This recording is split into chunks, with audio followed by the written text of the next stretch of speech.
There is no denying that psychological and emotional problems, even severe mental distress, can affect most anyone. But does this mean we are all insane?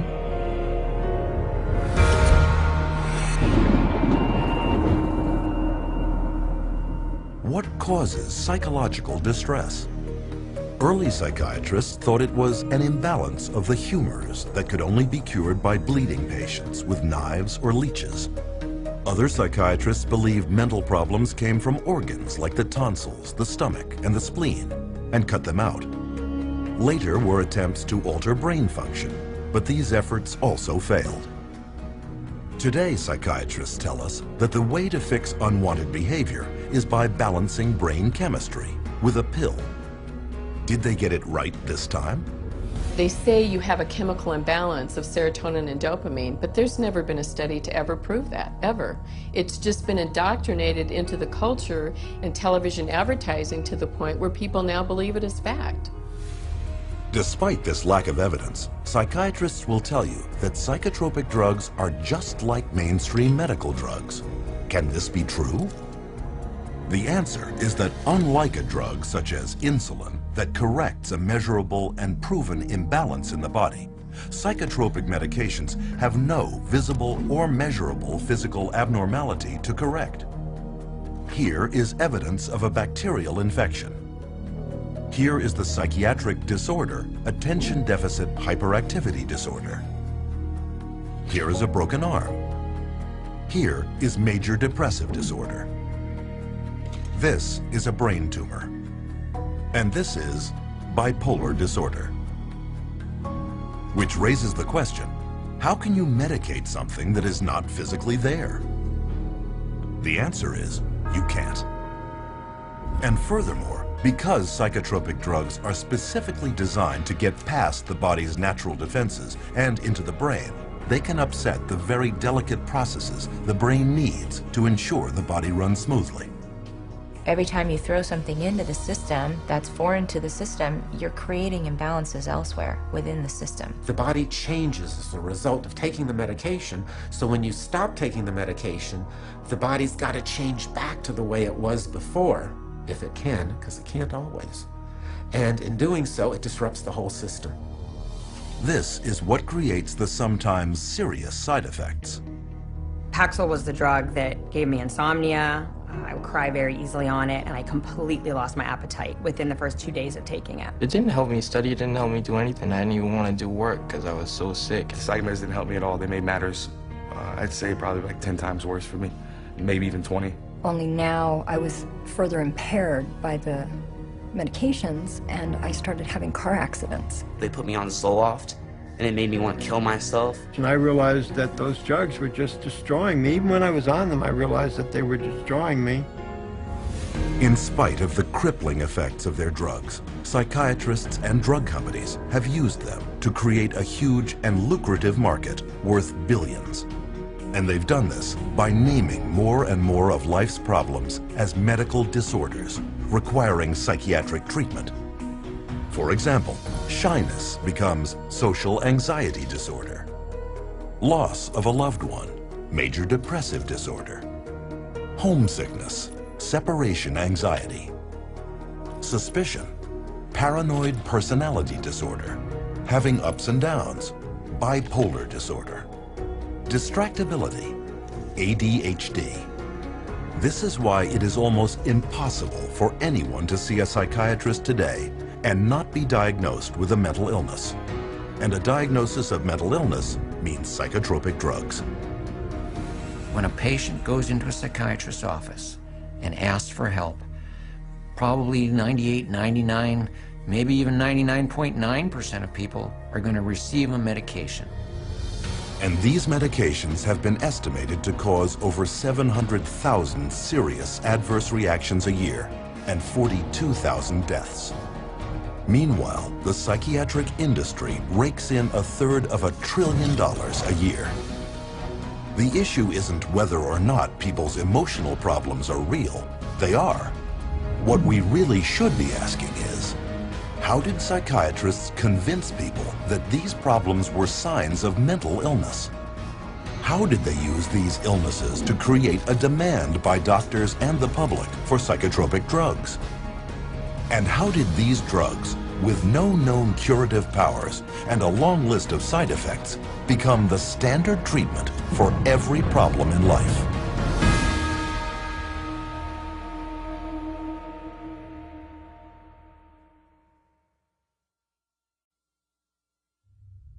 Psychiatrists assert that they have made much progress in the field of mental health over the past century and a half. To prove this, they claim a history of great advancements in the area of psychotropic drugs. But is this parade of brain chemicals the scientific breakthroughs they are leading us to believe?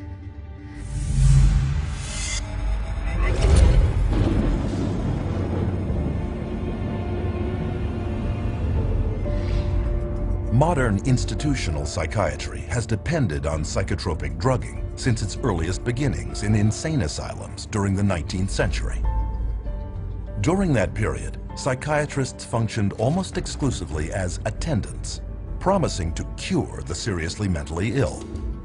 But as they could not, they were not regarded by mainstream medicine as real doctors. Other physicians considered psychiatrists as almost a doctor. Okay, because they weren't doing medical stuff. So to increase their status, they needed to become much more scientific. They need to prove that this is a legitimate scientific field. This is a legitimate medical profession. So they start medicalizing everything. To control behavioral outbursts amongst inmates, psychiatrists employed early psychotropic drugs, such as morphine and opium. But contrary to their claims, these drugs cured nothing and proved to be highly addictive. This led to a whole new generation of dependence, a solution far worse than the original problem.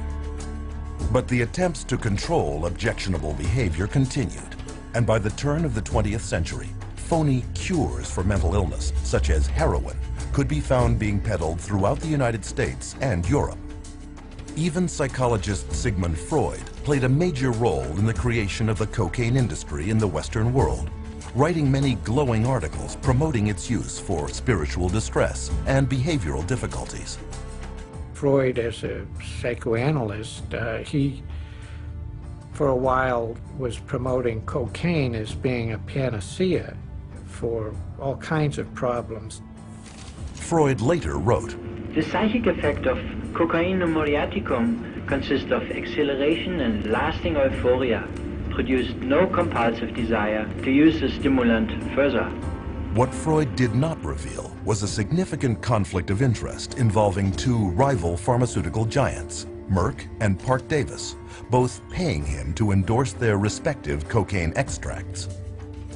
Sigmund Freud's early psychotropic drug marketing campaign helped create a major cocaine epidemic throughout Europe at the turn of the century. Clearly, another happy pill would have to be found. It wouldn't take long. Psychiatrists in the first half of the 20th century next turned to amphetamines. As before, the hype subsided into unavoidable proof that the drugs not only were ineffective, but highly toxic and addictive. Each fad followed the same pattern. First, the drug would be hailed as a medical breakthrough for mental problems. Then, increasing reports of serious side effects would trickle in. Finally, after years of denial, when psychiatrists and pharmaceutical companies could no longer deny the dangers of the drug, they would abandon it in favor of their next wonder drug. Though none of their drug therapies had ever proven to cure anything, psychiatrists continued their search for a magic bullet that they supposed would cure all. And in 1954, their dream, they believed, was realized with the introduction of psychiatry's first so-called miracle drug, chlorpromazine, better known as Thorazine.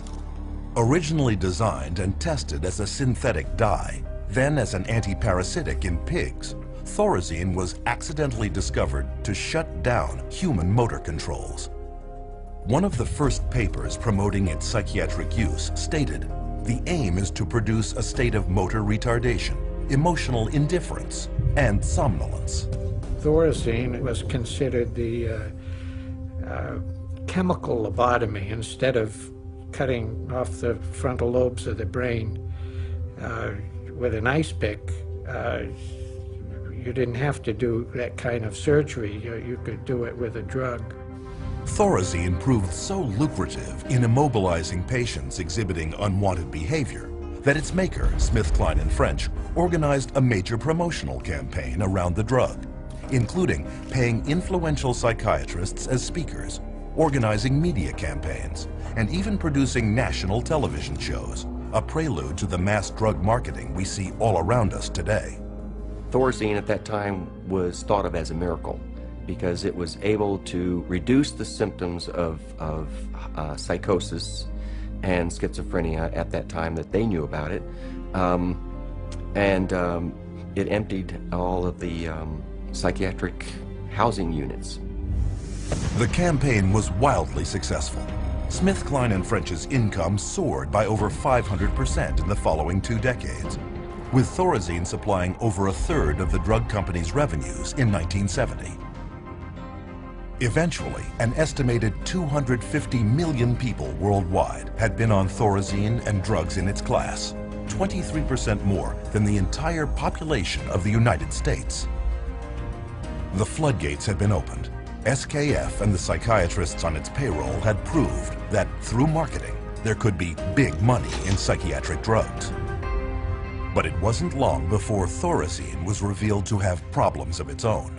Thorazine chronically led to really serious problems such as tardive dyskinesia, which is a movement disorder that's very, very bothersome, and supposedly it's irreversible. The tongue darting, you know, the muscle jerking, you know, the eyes rolling back in the head. Most people were sometimes permanently damaged by it. So they were going to have to live their life with this neurological problem that was actually created by the pharmaceutical industry with their medication. Because Thorazine so hindered mental functioning, its use had to be limited to institutions. But with big money at stake, the race was on to discover a psychiatric drug that could be taken out of the institutions and into the hands of a much wider, vaster, and more lucrative market, the general public. Since they were emptying the institutions of all these psychotic patients with the advent of Thorazine, now they had to find different ways to treat people.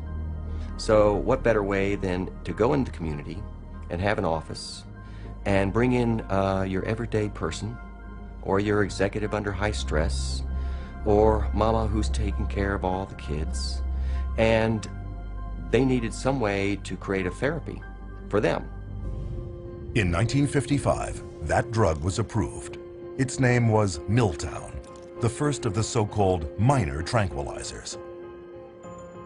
But to sell their new class of psychiatric drugs to the public, psychiatrists and drug companies first had to reposition them as working on a disease process, rather than just as sedating or restraining agents for undesirable human behaviors, as Thorazine had been. To do this, they began a marketing blitz on their colleagues, placing print advertisements in professional publications, such as the American Journal of Psychiatry. Prominent psychiatrists were then hired to spread the word to the rest of the medical field. Few knew that Nathan Kline, one of the most influential psychiatrists of his time, was being paid by the drug industry when he proclaimed that tranquilizers such as Miltown were equal in importance to the introduction of atomic energy, if not more so. Free samples were shipped to psychiatrists and physicians to get patients started on the drug. A year later, the marketing rollout hit the public. And Miltown soon became the first blockbuster psychiatric drug, not just for those incarcerated in an insane asylum, but for the mainstream public. Miltown was marketed to pregnant women, stay-at-home moms, and busy white-collar office workers, who called it executive Excedrin. So it opened up a door for community-based mental health, whereby the psychiatrist could then have a role. So they became very closely associated with the pharmaceutical industry, and they were demanding as well to come up with better things for mom and pop and the executive and the superstar Hollywood actress or actor, and soon, you know, it became a fashion to take some of these medications. By the 1960s, 36 million prescriptions for Miltown had been filled in the United States alone, accounting for $200 million in sales, an amount unheard of at that time for any psychiatric drug. Miltown's success led to the introduction of many more psychiatric drugs aimed at the general public throughout the 1950s and 60s. One such drug was Valium. Launched to the delirious acclaim of psychiatrists and the press, Valium was so widely prescribed to stressed-out housewives that it even acquired a nickname, Mother's Little Helper. Lost amidst this hoopla was strong and well-documented early evidence that tranquilizers also came with serious, life-changing side effects. Miltown, for example, was soon labeled by the 1962 President's Advisory Commission on Narcotic and Drug Abuse as more dangerous and addictive even than cocaine or methamphetamine, and fell quickly out of use.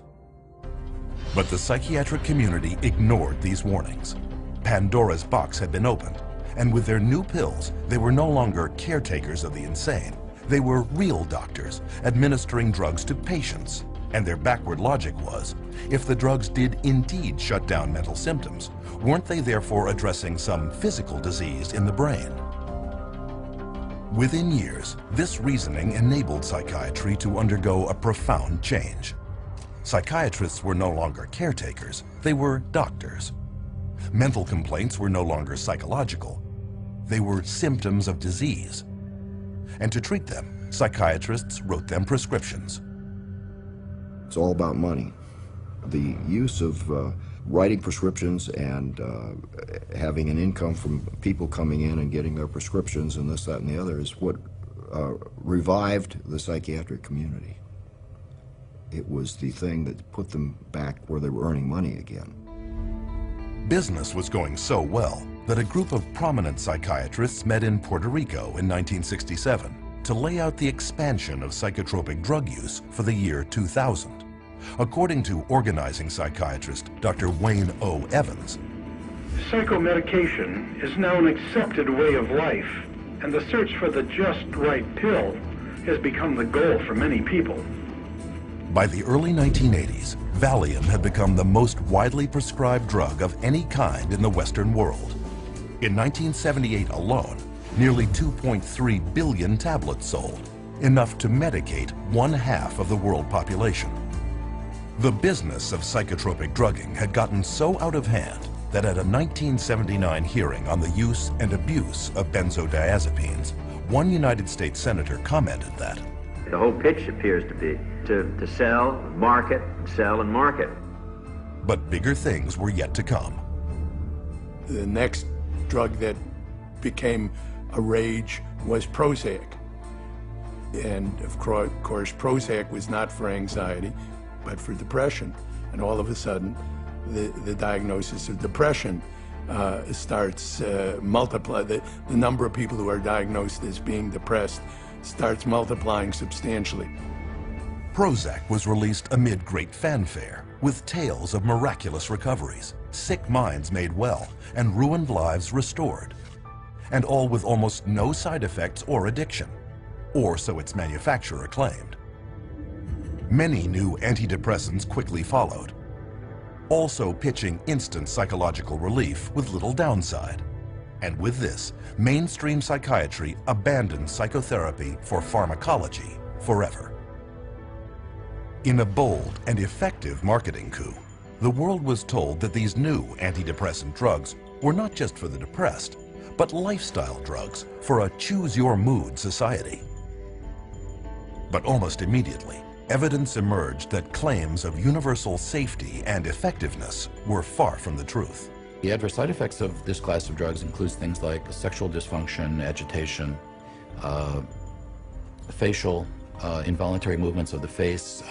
Some of the psychiatrists in their books describe the tongue darting in and out of the mouth as an adverse side effect of SSRI drugs. Within 10 years, staggering details of side effects such as violence and suicide could no longer be ignored, with an estimated 3.9 million adverse events on Prozac alone. Black box warnings alerting the public to significant risks of violence and suicide were issued, once again against loud protests from drug companies and organized psychiatry. But when the patents of antidepressants expired, just as predictably, psychiatrists and drug makers finally admitted the truth. But now they claimed here was a new scientific breakthrough that would change everything. A new class of drugs called the atypical antipsychotic, newly approved to treat both schizophrenia and a then obscure mental disorder dubbed bipolar disorder.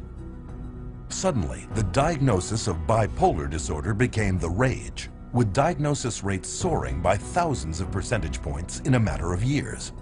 What is clear is that the patents run out, and the drug companies are always looking to maximize their profits, so they research new drugs, and they can keep them patented for about 17 years and charge monopoly prices. And then when the patent wears off, often the next one comes along.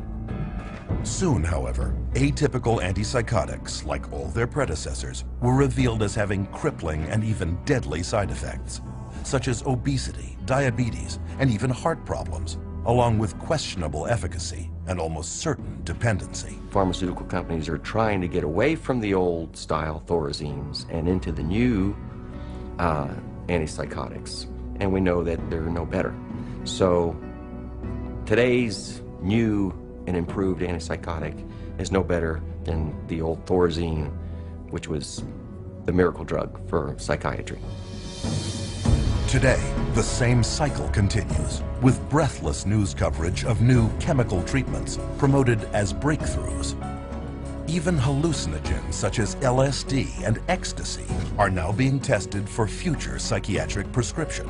Psychiatry has a wonderful history of coming up with one label after another, all to cover up their own inadequacies and their own inability to get a product, which means to cure somebody or to truly honestly help somebody. So their solution is always, let's come up with another syndrome that that person has. It's one alphabet soup label after another. And just when the public starts catching on to that the experts may be telling us a story, we move on to the next realm of drugs. Psychiatry has become basically pharmaceutical management in America.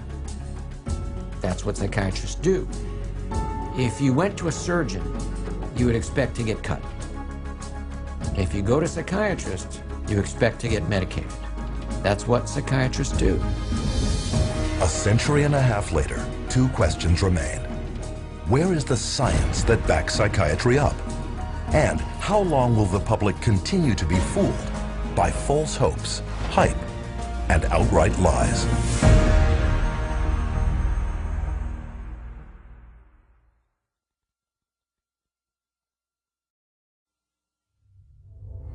Psychiatrists have long desired to be viewed on a par with medical professionals. But whereas regular physicians have diagnostic tests to prove or disprove illness, psychiatrists do not. There is no objective testing in psychiatry. There is no blood test, there is no urine test, there is no biopsy. There's nothing that objectively proves that there's anything physiologically or biochemically wrong that's creating your symptoms. With cancer, you can do a screening and it's there or not. You can look at the cells and you can tell if it's there. Different diseases, you can look at it and you can see it under a microscope, or you can see it in an MRI, or you can see it in a CAT scan. With mental health, you can't see it. It can't be diagnosed in a medical procedure. It's all subjective. So the question becomes, without any scientific lab tests showing the presence or absence of mental problems, how does psychiatry's diagnostic system work? And how did it become so prevalent?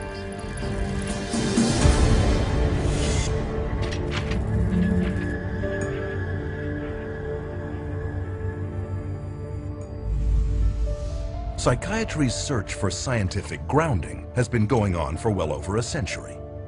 In the late 19th century, German psychiatrist Emil Kraepelin was the first to attempt to classify mental problems as medical disease states. Though he devoted his life attempting to prove that these problems came exclusively from biological and hereditary sources, he never could, finally concluding it was nearly impossible to scientifically distinguish the normal from the insane. In spite of Kreplin's findings, psychiatrists persisted, with many efforts at classification throughout the years, resulting in the first edition of the Diagnostic and Statistical Manual of Mental Disorders, published by the American Psychiatric Association in 1952.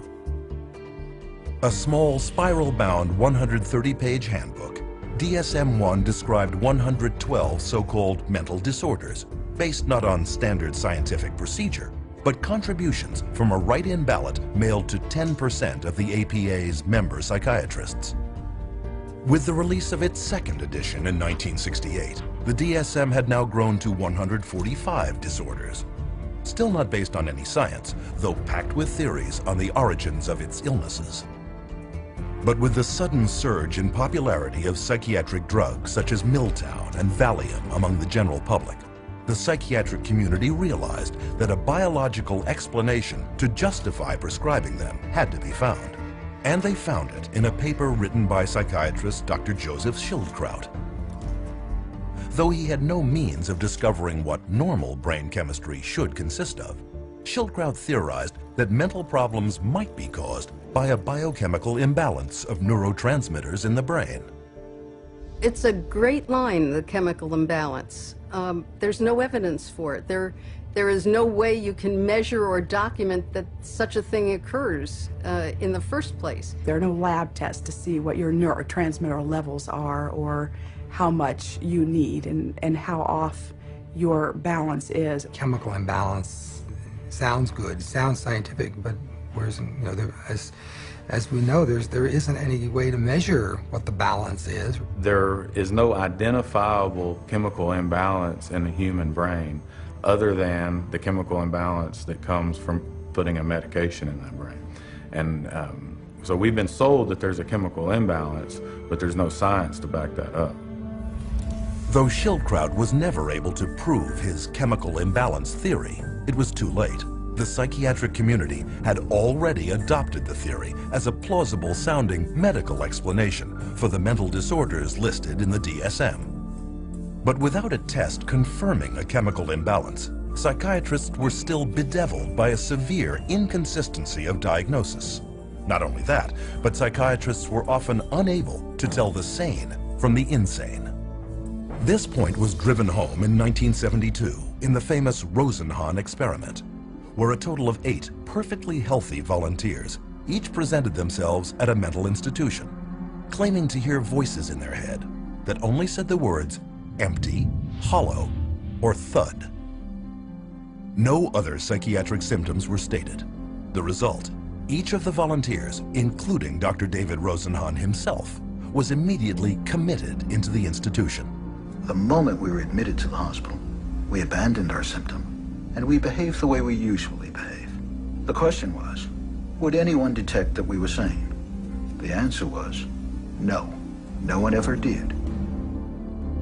All but one was diagnosed as schizophrenic. They were only discharged after admitting they were indeed mentally ill and in remission. After learning of the experiment, the psychiatric community was furious.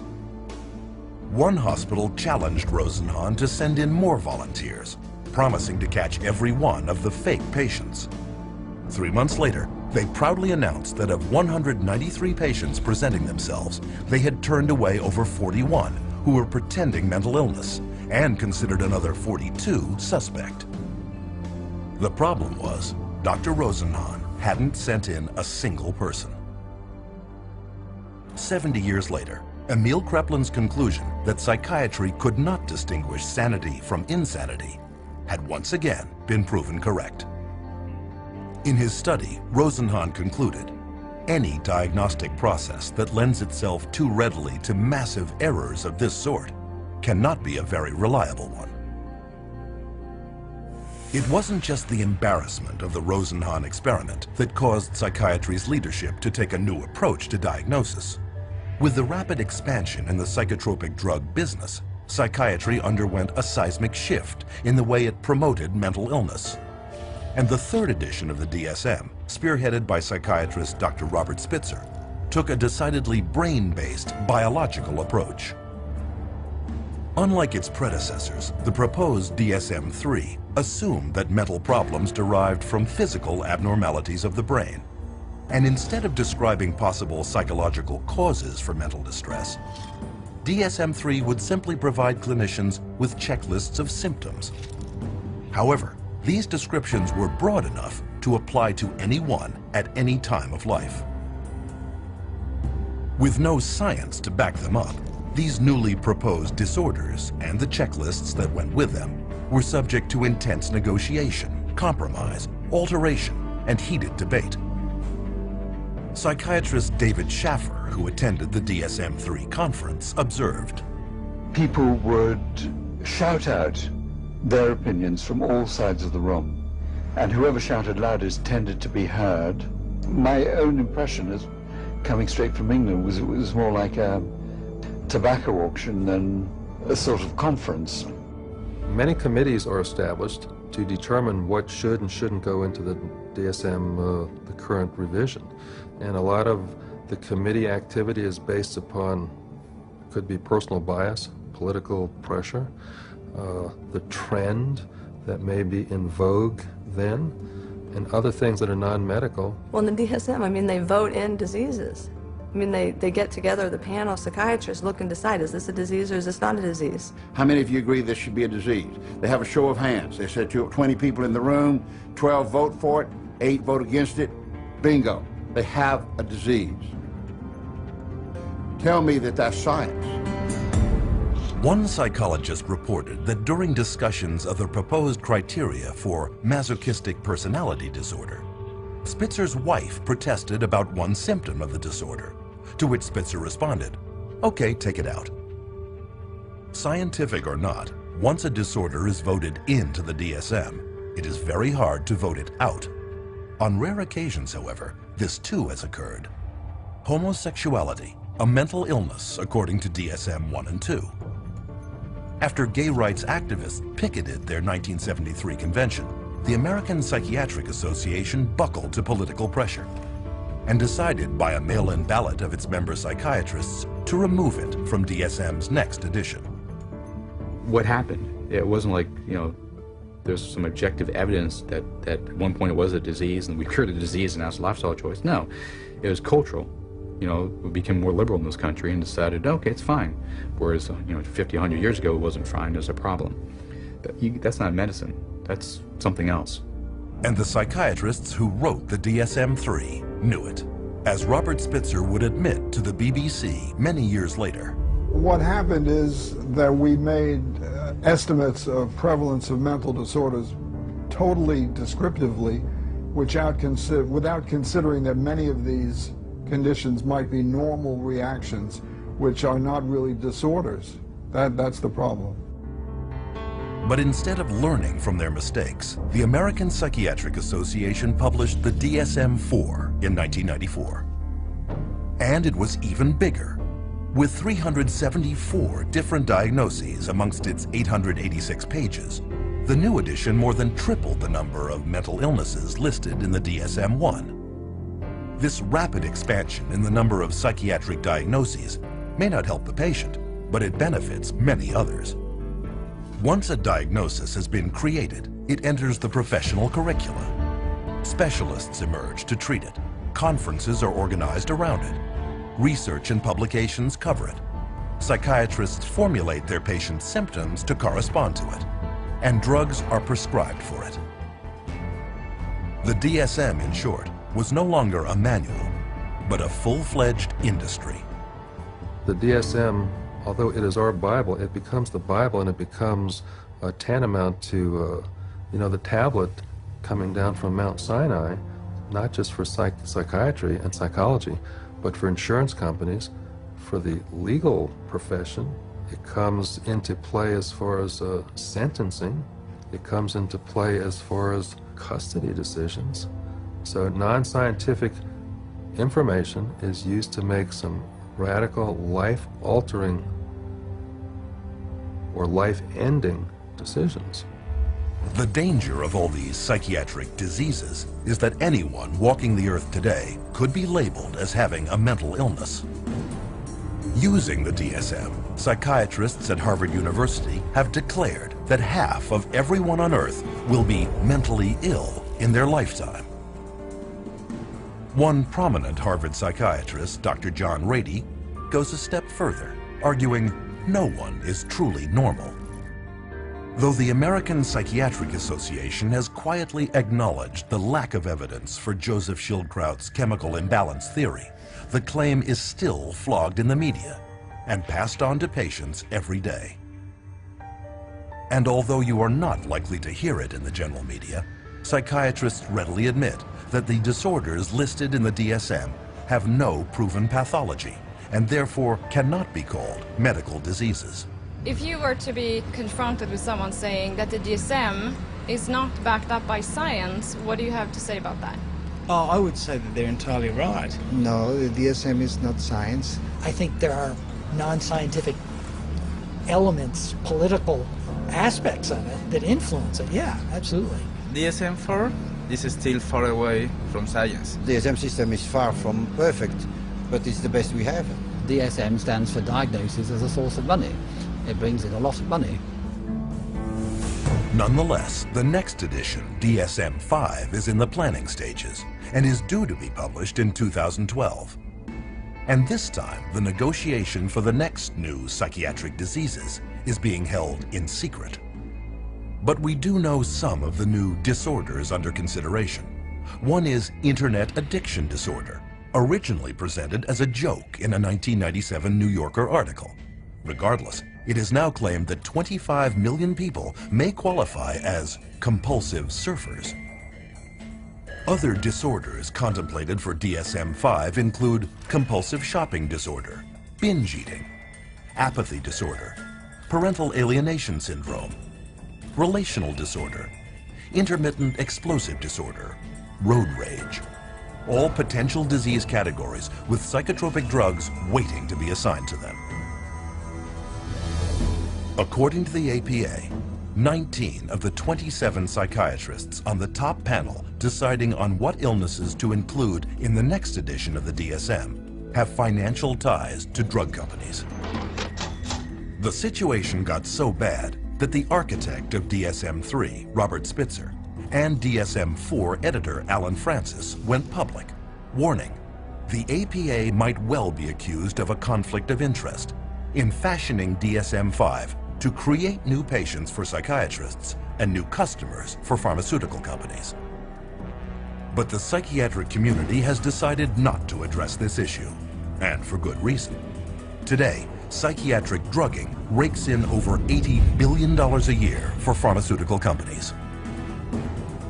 And with every new edition of the DSM, the diagnoses have not only expanded in number, but cast a wider net to encompass such population segments as senior citizens, the military, pregnant women, and even children. In my training, when I first started this, they told us that they would not give a bipolar diagnosis for a child under 18.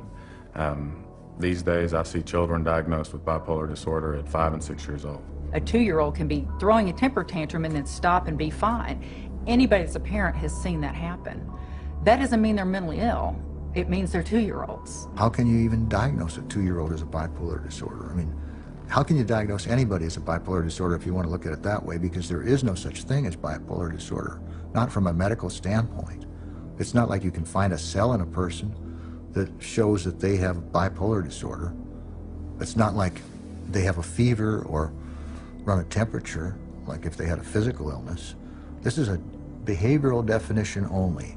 In other words, a human being sat there and made a subjective decision that this person has this so-called condition.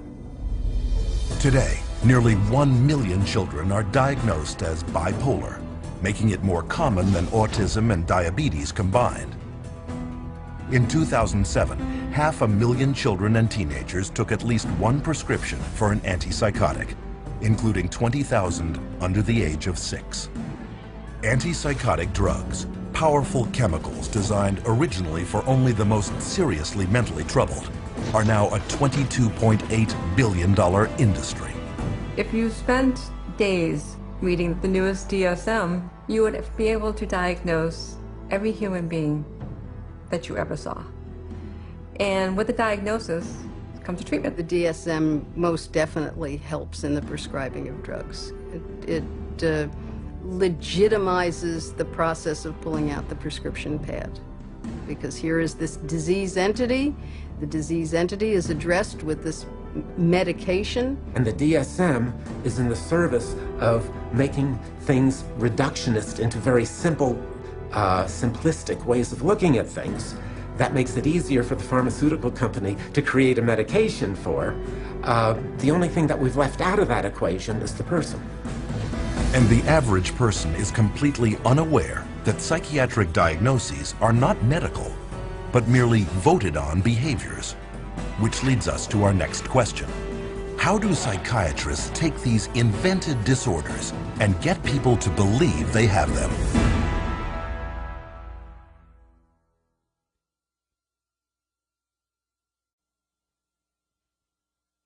According to psychiatrists at the World Health Organization, 450 million people worldwide have a mental disorder.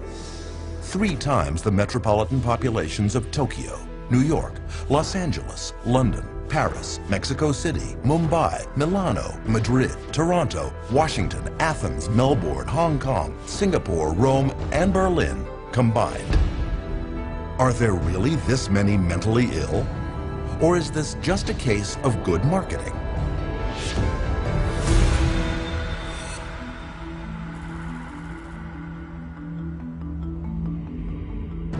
In early 1999, the United States was confronted with news of a frightening new disease epidemic. You blush, sweat, shake, even find it hard to breathe, posters read. With the tagline, "Imagine being allergic to people." The disease was social anxiety disorder, SAD, or SAD, and it was claimed to affect about 13.3% of the American population. And to find out more, readers were instructed to contact a group called the Social Anxiety Disorder Coalition.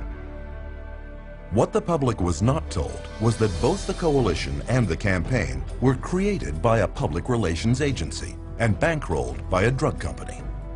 Later that year, while the campaign was making millions of people aware of this previously unknown disease, the antidepressant Paxil became the first drug approved by the FDA for the treatment of social anxiety disorder. Psychiatrists such as Jack Gorman of Columbia University and Murray Stein of the University of California at San Diego signed up as psychiatric frontmen for Paxil's ad campaign. And within 3 years, Paxil shot from 3rd place in its drug class to 1st. Paxil's product director would later boast, "Every marketer's dream is to find an unidentified or unknown market and develop it." That's what we were able to do with social anxiety disorder. Paxil's competition took notice. That same year, Pfizer got FDA approval to sell its antidepressant, Zoloft, for treatment of post-traumatic stress disorder. They too hired a public relations firm to create their own psychiatric front group and paid psychiatrists to spread the word about the disorder. This campaign would claim that 1 person in 13 would develop PTSD over the course of a lifetime, and this included anyone witnessing a violent act, natural disaster, or distressing event. And as with Paxil, sales of Zoloft skyrocketed. For the psychiatric drugs, the goal is to have as many people on them as possible. So the way to do that is to convince normal people that they have some defect or mental disease or condition that requires treatment. So I mean that's the way they do it. They hire these big marketing companies that come up with these campaigns. We're going to tell you about your disease so that you can lead a happier, healthier life. Oh, and by the way, we have a drug too that helps to treat this disease. This practice of selling sickness is known as disease mongering, a term defined by the late journalist Lynn Payer as trying to convince essentially well people that they are sick, or slightly sick people that they are very ill. On Madison Avenue, disease mongering is accomplished through a strategy known as condition branding, where mental illness is pitched just like cars, beer, or laundry detergent. And according to top New York branding guru Vince Parry, no therapeutic category is more accepting of condition branding than the field of anxiety and depression. where illness is rarely based on measurable physical symptoms and therefore open to conceptual definition. Parry then suggests to executives 3 principal strategies for what he called fostering the creation of psychiatric illness. The first is elevating the importance of a condition, or leading the public to believe that a minor or temporary mental problem is much worse and far more widespread than it really is. Prior to the introduction of SSRI antidepressants, depression was considered, even by psychiatrists, to affect only 100 people per million. Since then, estimates have been raised to as many as 100,000 cases per million, a 1,000-fold increase. The result is about 10% of Americans, some 27 million people, currently on antidepressants, twice as many as in 1996. Very good marketing, that all, expressions of human emotion, deep sadness and fear and anger and whatever else happen to be, are now classified as, a major problem, a psychiatric problem, a psychological problem that needs to be dealt with drugs. Another psychiatric illness, bipolar disorder, was also considered rare, affecting only 1/10% when it was first introduced in the DSM-3. Today, there are claims that as many as 10% of the population, 100 times the original number, have the condition. Pediatric bipolar disorder was not even listed in the DSM when Harvard psychiatrist Dr. Joseph Biederman began publishing studies claiming that mood swings in children were not normal behaviors, but in reality, mental illnesses. Biederman's disease-mongering campaign worked. In the last decade alone, the rate of children labeled with bipolar has soared 4,000%. But what parents were not told was that 25 different drug companies had underwritten Dr. Biederman's work. The extent of their influence was not revealed until a 2008 Senate investigation exposed Dr. Biederman for failing to report more than $1.6 million in pharmaceutical income. But these revelations had no effect on psychiatry. Pediatric bipolar continues to be widely accepted in the psychiatric community. These labels are being applied to younger and younger children, which I think is really, a sad case. Not sure I agree with any of those labels to begin with, but let alone for them to be applied universally to young kids.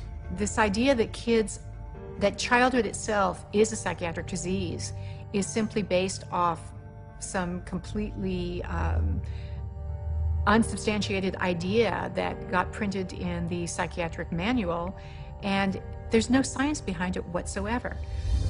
Disease-mongering strategy number 2, redefining an existing condition. This tactic takes an ordinary state of mind and recasts it as a psychiatric disease that now must be treated with drugs.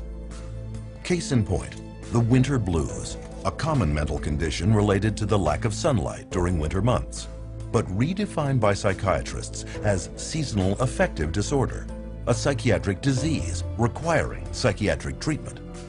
As another example, consider the changing emotions during a woman's menstruation, made over by psychiatrists as premenstrual dysphoric disorder, a mental illness discovered not in a laboratory, but in the marketing department of drug maker Eli Lilly. When Prozac patent came up, they realized they needed to come up with some sort of new to keep the money rolling in, and they came up with a new disorder. They just made it out of thin air, the premenstrual dysphoric disorder, the PMDD, and then the new wonder drug, which was Serofem, which if you look at Serofem on the back of the label, it just says, this is Prozac. And they were able to keep that patent so that nobody else could make it, so that they could keep that money rolling in. Many of the drugs today are simply drugs repackaged. They're drugs that had a patent and now are generic, or now get called something else, or they decide now to use them for something else. Disease-mongering strategy number 3, creating a new condition for an unmet market need.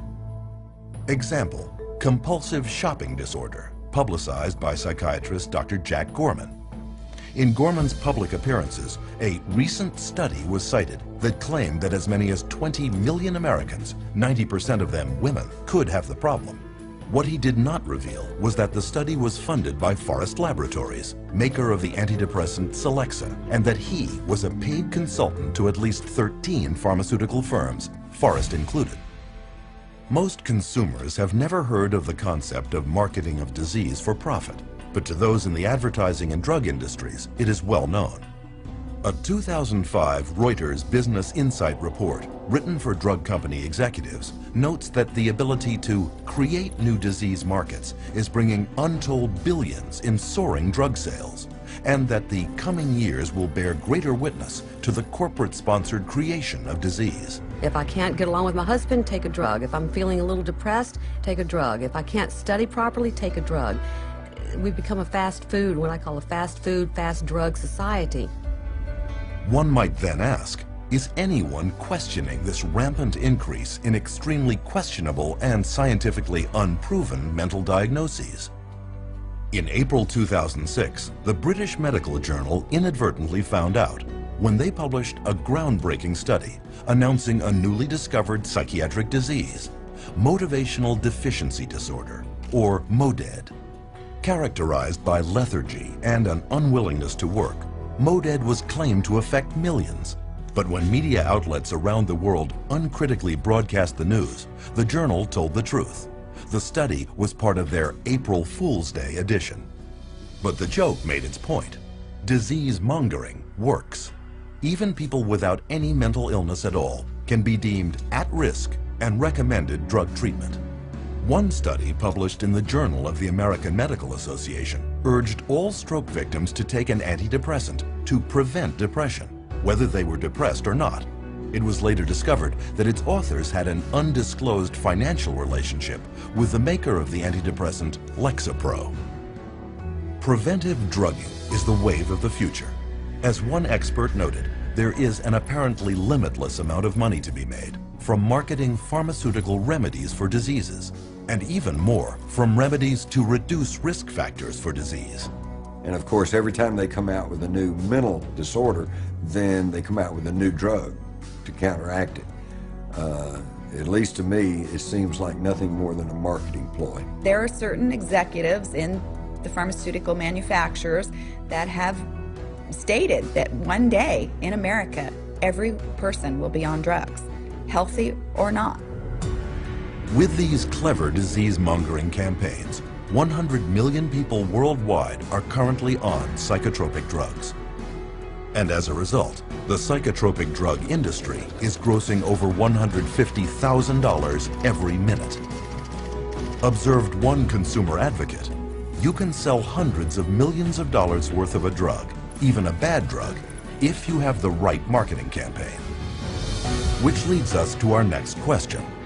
Now that disease-mongering campaigns are creating the illusion of widespread mental illness, how safe are the drugs psychiatrists are prescribing to treat it?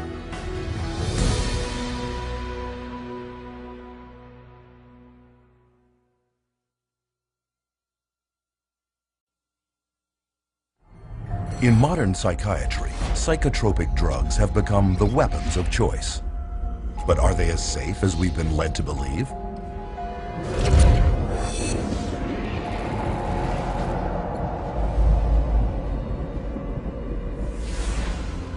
International regulatory bodies, such as the United States Food and Drug Administration, require that all drugs be proven safe and effective before they can be released.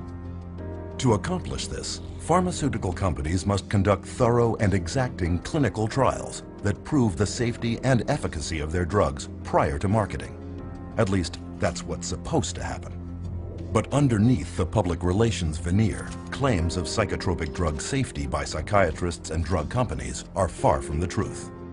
And there are many reasons why. To begin with, drug safety testing is predominantly done by drug companies, not by governmental agencies or independent laboratories, creating an obvious conflict of interest. They pay for it, they bring in the researchers, they have every opportunity to skew the research, to manipulate it, to produce exactly what they want it to produce. The first step in submitting an application for a psychotropic drug is to find a disorder in psychiatry's Diagnostic and Statistical Manual and attach it to the drug. Then clinical trials begin, first on animals, then on humans. If the drug makes it to human testing, clinical trials then follow 4 phases. In phase 1, it is tested on a very small number of volunteers, usually healthy young subjects, to determine if the drug is not overly toxic and what side effects it carries. And the studies that are done have young men or women that have very little body fat and are healthy in their 20s. They don't test these drugs on elderly people that have a huge amount of body fat or different proportion of body fat, and they hold the reaction of their drugs is totally different, but they don't ever consider that. In phase 2, psychiatric researchers determine if the drug creates the sought-after effects on the human body and how large a dose can be given before drug toxicity sets in. As in phase 1, test subjects are mostly healthy young volunteers. So just the people that I already know are going to perform well on my drug are going to be entered in this trial. Well, how well do you think your drug's going to come out? Phase 3 testing compares the psychotropic drug against a placebo or sugar pill. Although phase 3 testing is larger and more extensive than phases 1 or 2, it normally involves only about 1,000 patients and lasts a mere 4 to 8 weeks, certainly not enough time to determine any long-term side effects. Today, clinical research is a profit-driven multinational industry where drug companies and psychiatric researchers are involved in every detail, from study design to data analysis to study publication. But in doing their trials, psychiatrists face a problem the rest of the medical field does not. They have no scientific lab tests to objectively measure improvement. On a clinical trial for, say, a drug for cancer or for high cholesterol, it's easy to see if something is working because you can look at the study result. The cholesterol level is dropped, or the cancer is shrunk, or the cancer cells are going away, or there are less of them. You can physically see the answer. With mental health issues, you don't have that luxury. It is this lack of science that permits psychiatric drug researchers many opportunities to skew results of drug trials in the pharmaceutical company's favor. One of the ones I think that is most important is the placebo washout. And what that is basically that they give people placebo pill, the sugar pill, and then anybody who says that they feel better, they get rid of them. And so in which case, they already skew the sample of people being included into the study. That's going to stack the cards against the placebo, and it's going to show an artificial greater effect for the drug. The data shows that the people that got placebo did better. And you know what the researchers said? Oh, that's the placebo effect. Well, we want to get those people out of the study. Another trick of the trade involves giving subjects the test drugs prior to the trial and then putting them in withdrawal. Then, after starting the trial, they are put back on the test drug and will either come out of withdrawal and score better, or, if on a placebo, will continue to feel worse. Psychiatrist Richard Borison, for example, took schizophrenics off Haldol to generate active psychosis, then put them back on Haldol during the trial. In spite of this, his study is still cited in psychiatric literature. Another way that they can manipulate the data is unweighted distributions. I have 3 studies that I look at. One study has 1,000 people in it, and another one has 10 people in it, and another one has 15 people in it. The 1,000-person study showed that the drug was no benefit at all. But the 2 other studies that only had 10 and 15 people in it showed the drugs were incredibly superior. So what do they say? They say 2 out of 3 studies showed greater benefit to the drug group. Perhaps the most common way of tilting the outcome of a clinical trial is simply not to count the individuals dropping out of the study because of the side effects. In fact, in clinical trials for the antipsychotic Zyprexa, 2/3 of the 2,500 participants had so many side effects they dropped out. Of the remaining 800, 22% reported serious adverse reactions to the drug. And during the Prozac approval trials, of the 11,000 patients tested, only 286, less than 3%, actually completed the short 4 to 6 week trials. In another common practice, adverse side effects are covered up by giving additional drugs that are not part of the study. And some researchers have been known to simply falsify the studies. Case in point, psychiatrist Farouk Abuzahab, former ethics committee chair of the Minnesota Psychiatry Society, whose patient he recruited into one of his clinical trials reported having extreme thoughts of suicide. In his research documents, however, he noted 0 adverse events. 2 days later, she jumped from a Minneapolis bridge to her death. A final way of skewing test data is to hide unwanted drug reactions under less frightening terms. This trick was used in the notorious Paxil study 329, where such side effects as aggressive events, homicidal thoughts, and homicidal acts were categorized under the word hostility, while under the nebulous term emotional lability were filed suicidal thoughts and actions. In many cases, clinical trials are set up not to look for violence and suicide at all. It is a problem that if these clinical trials don't specifically really ask a lot of questions about the nature of suicidal ideation and how the person feels and hopelessness and akathisia, if they don't ask those questions very specifically, they're not going to really get that data, and it's not going to come up. Designing biased trials to avoid negative findings, interpreting the raw data to favor your drug, and spinning the entire study to accentuate the positive are just some of the many, many ways to bias a trial. It is this perfect storm of intellectual dishonesty that has led one drug expert to conclude that it can be proven that most claimed research findings are false. But it is the drug companies that own the studies. And when they believe they have compiled enough evidence to convince regulators that their drug is safe and effective, they submit their phase 3 clinical trials for approval. The FDA only requires that 2 clinical trials be submitted, so drug companies can conduct as many studies as it takes to find the 2 that have the best chance at FDA approval. You only need 2 positive trials against placebo, and it doesn't matter if you did 1,000 as long as you get 2. And it's amazing, sometimes they actually don't. They might pool data from another couple of clinical trials in order to get that approved. They don't need to report all their data. They don't need to report all the trials that they do. They only need to report the ones that they want. They can handpick whichever one they want and then submit just those couple to the FDA.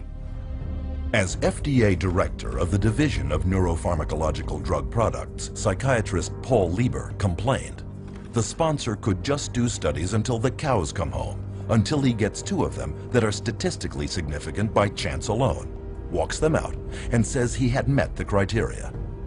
The New England Journal published a study about a year ago showing that many clinical trials that had been conducted and registered with the Food and Drug Administration were never published because they came out showing no significant advantage over placebo. So antidepressants are not as effective as they are being made out to be, and the side effects are not as emphasized as much as they should be. This point was driven home in 2008 by psychologist Irving Kirsch and his colleagues, who obtained every clinical trial ever submitted, published and unpublished, from the U.S. Food and Drug Administration of 4 new-generation antidepressants. The results were both alarming and enlightening. In Kirsch's words, antidepressant medications have reported only modest benefits over placebo treatment. And when unpublished trial data are included, the benefit falls below accepted criteria for clinical significance. In addition to this, volumes of effects associated with these antidepressants have since been discovered, including homicide, suicide, and mass murder. People really don't realize that from the beginning there's been a question of how marginally efficacious these drugs really are apart from placebo. And yet we have horrific side effects. Combine the 2, and where's your risk to benefit ratio? It's down the toilet. But psychiatrists dismissed Kirsch's study because psychotropic drugs are big business, and clinical trials are a big part of that business. Take, for example, Martin Keller, former chair of the psychiatry department at Brown University, lead author of the so-called Paxil 329 study.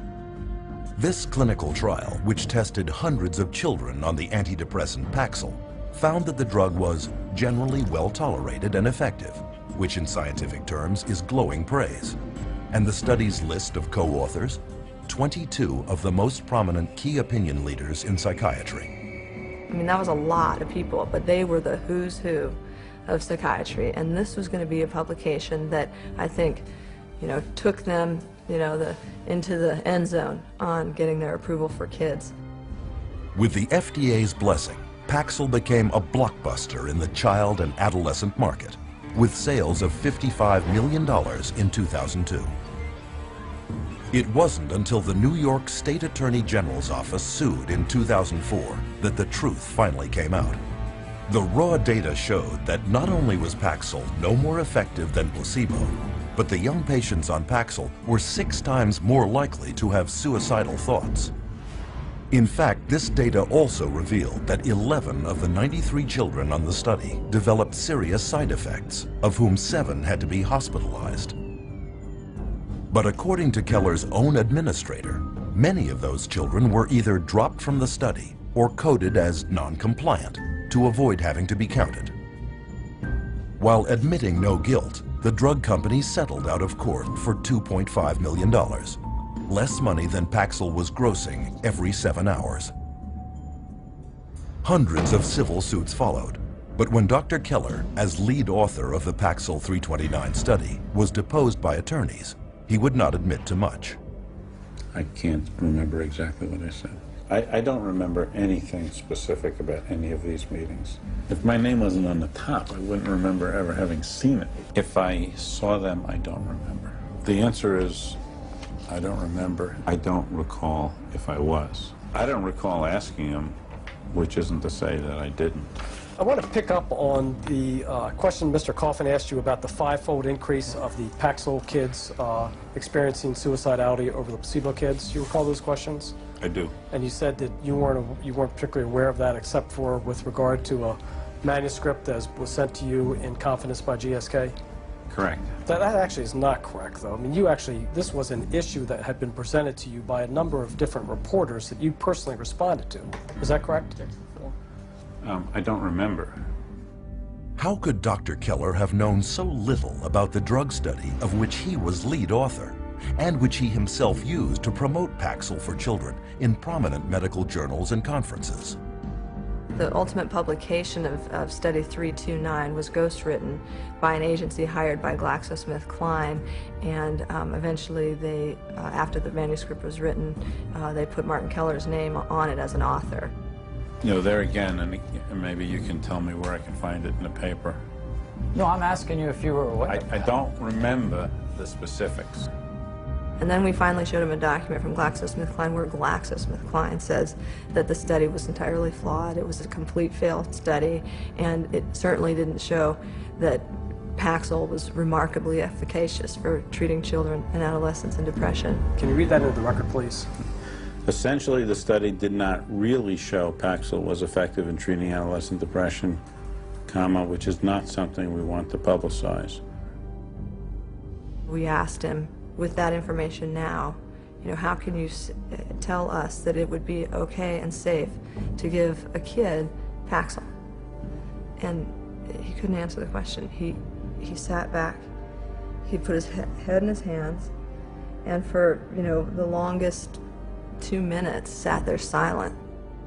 During the last 2 years of his Paxil study, Keller personally pocketed $1 million in drug company money, none of which he disclosed in his published research.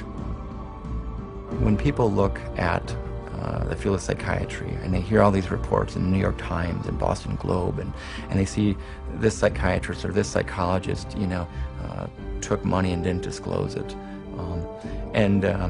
they wonder, well, is this causing a biases, you know, in the field? I think that's a legitimate concern of the public because of the fact that it is true. With this level of corruption pervading the testing of psychotropic drugs, one is left with the question, where are those who are entrusted with our protection?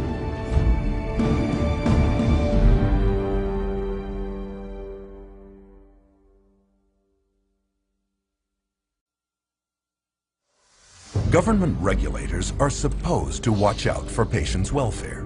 So why are so many dangerous psychotropic drugs being allowed on the market?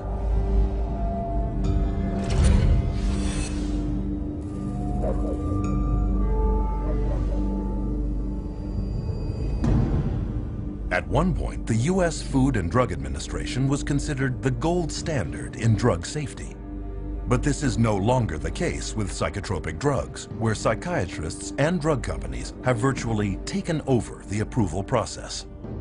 FDA drug advisory panels that recommend the approval of psychotropic drugs have long been filled with psychiatrists with financial ties to drug companies.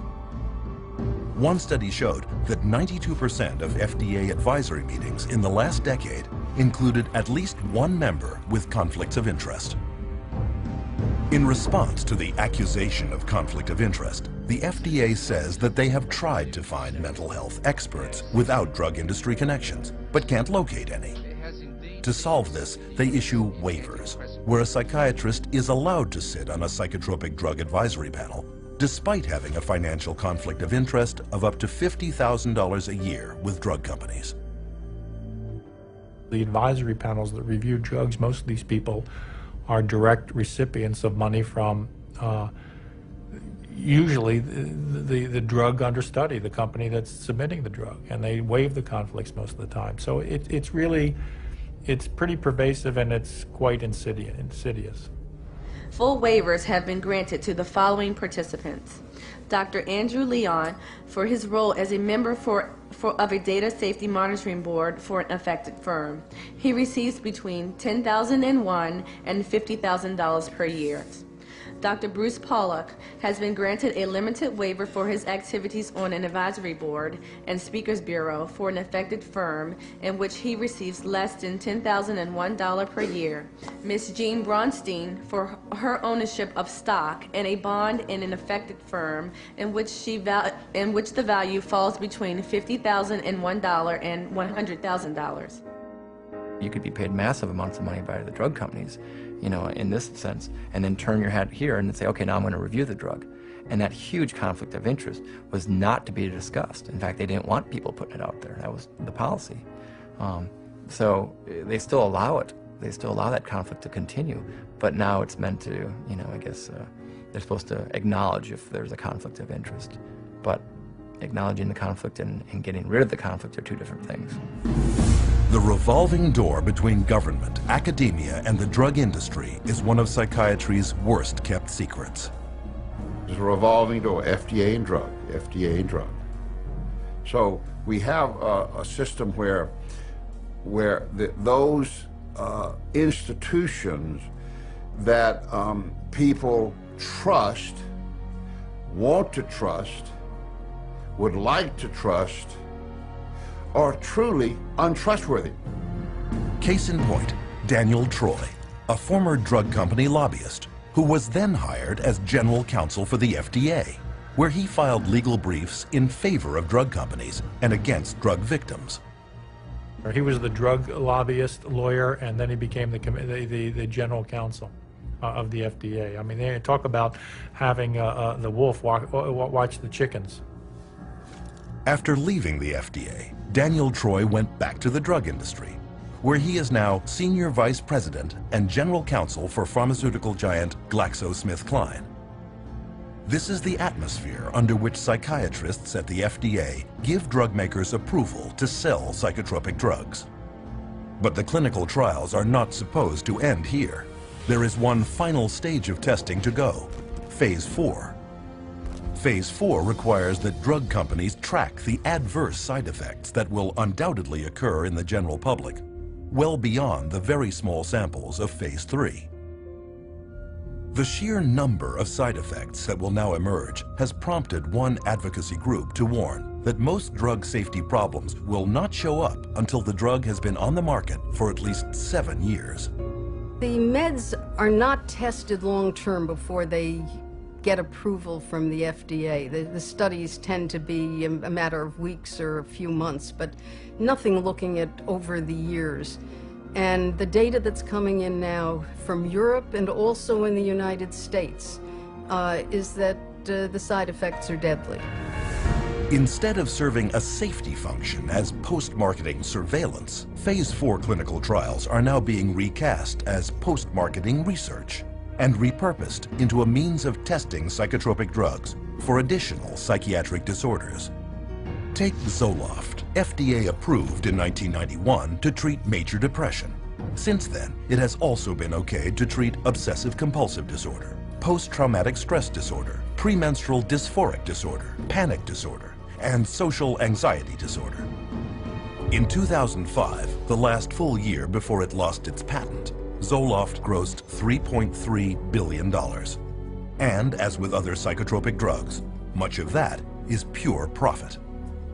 100 Xanax pills, for example, only cost 2.5 cents to manufacture, but retail on average for $136.79, a profit of well over 500,000%. It is for this reason that drug companies enjoy profit margins of about 16%, triple the norm of most businesses.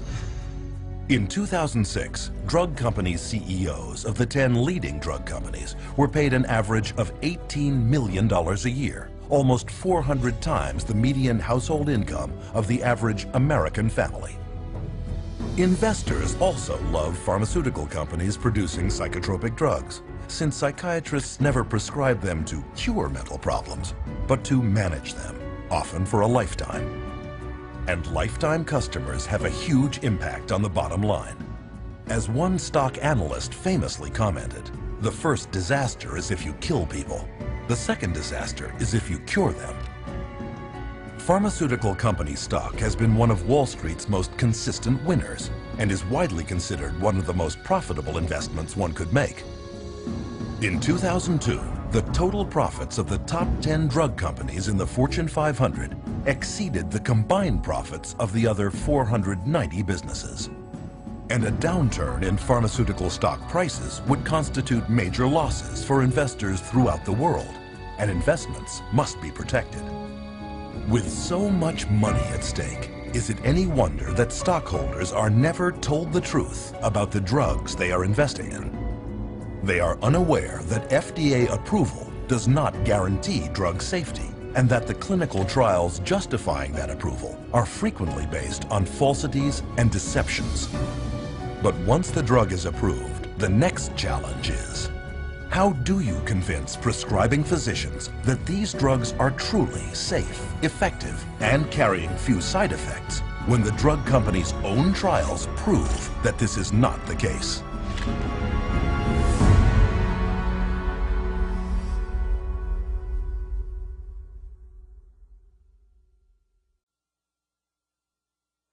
As powerful psychoactive substances, psychotropic drugs are available only through the prescription of a medical doctor.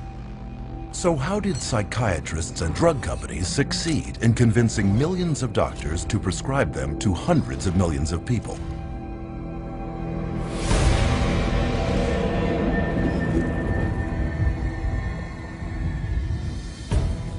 Drug companies are anxious to get their products onto the market as soon as possible. This is, after all, a business, and every day can be worth millions. To assure the public and mainstream physicians that their little-tested psychotropics are safe, drug companies spare no expense in getting psychiatrists to stand behind them, and psychiatrists are happy to take the money. It's really quite an interesting marriage that the drug companies have with the medical profession, and psychiatry primarily is a strong arm of that. This relationship is born in medical school. You go to medical school and you learn that drugs are the answer.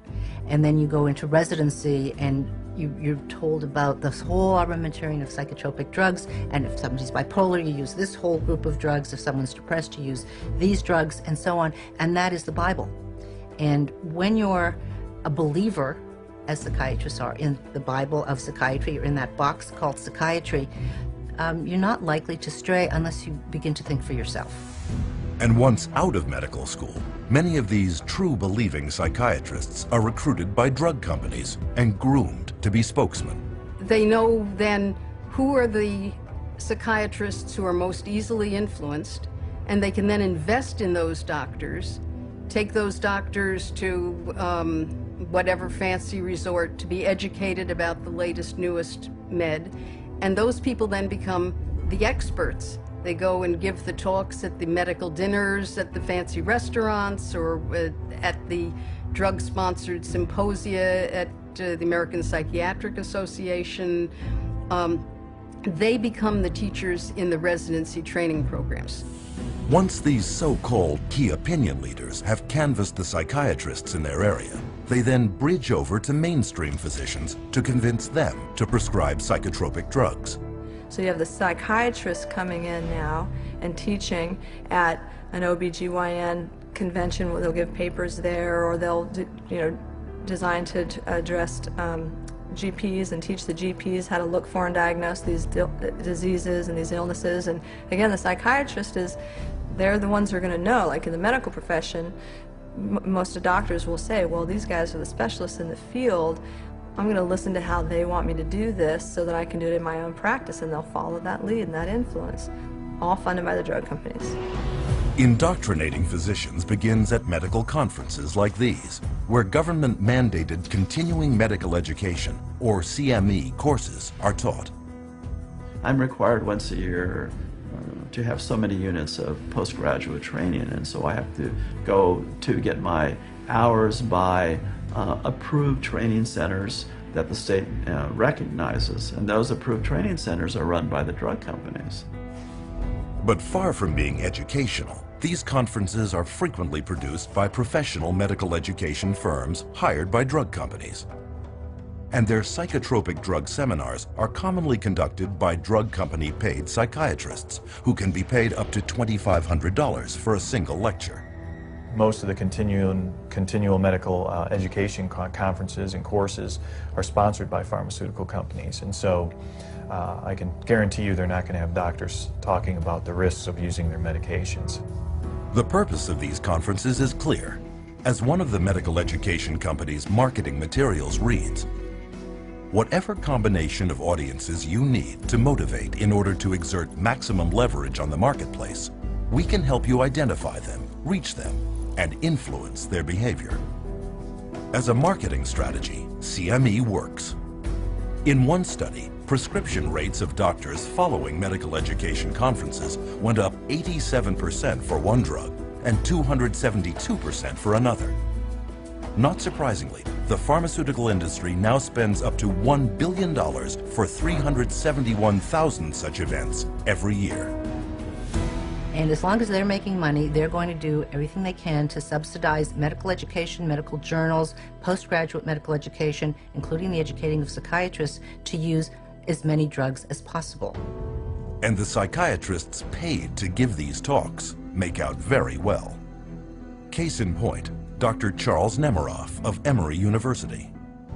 With deep financial ties to nearly 24 different drug companies, Dr. Nemiroff received $2.8 million in pharmaceutical money from 2000 to 2007. When it was revealed that he had violated federal law by failing to report $1.2 million of this money to his university, he stepped down as chairman of Emory's psychiatry department. But Dr. Nemiroff did not stop at speeches and personal appearances.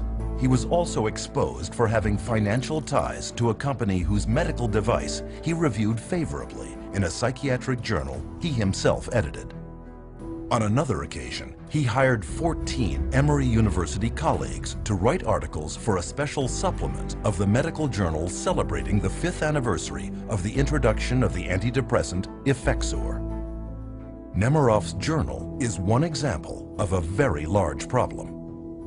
In one notable case, the New England Journal of Medicine printed an article whose authors had so many financial ties to drug companies that because of space limitations, the journal was forced to list them on its website.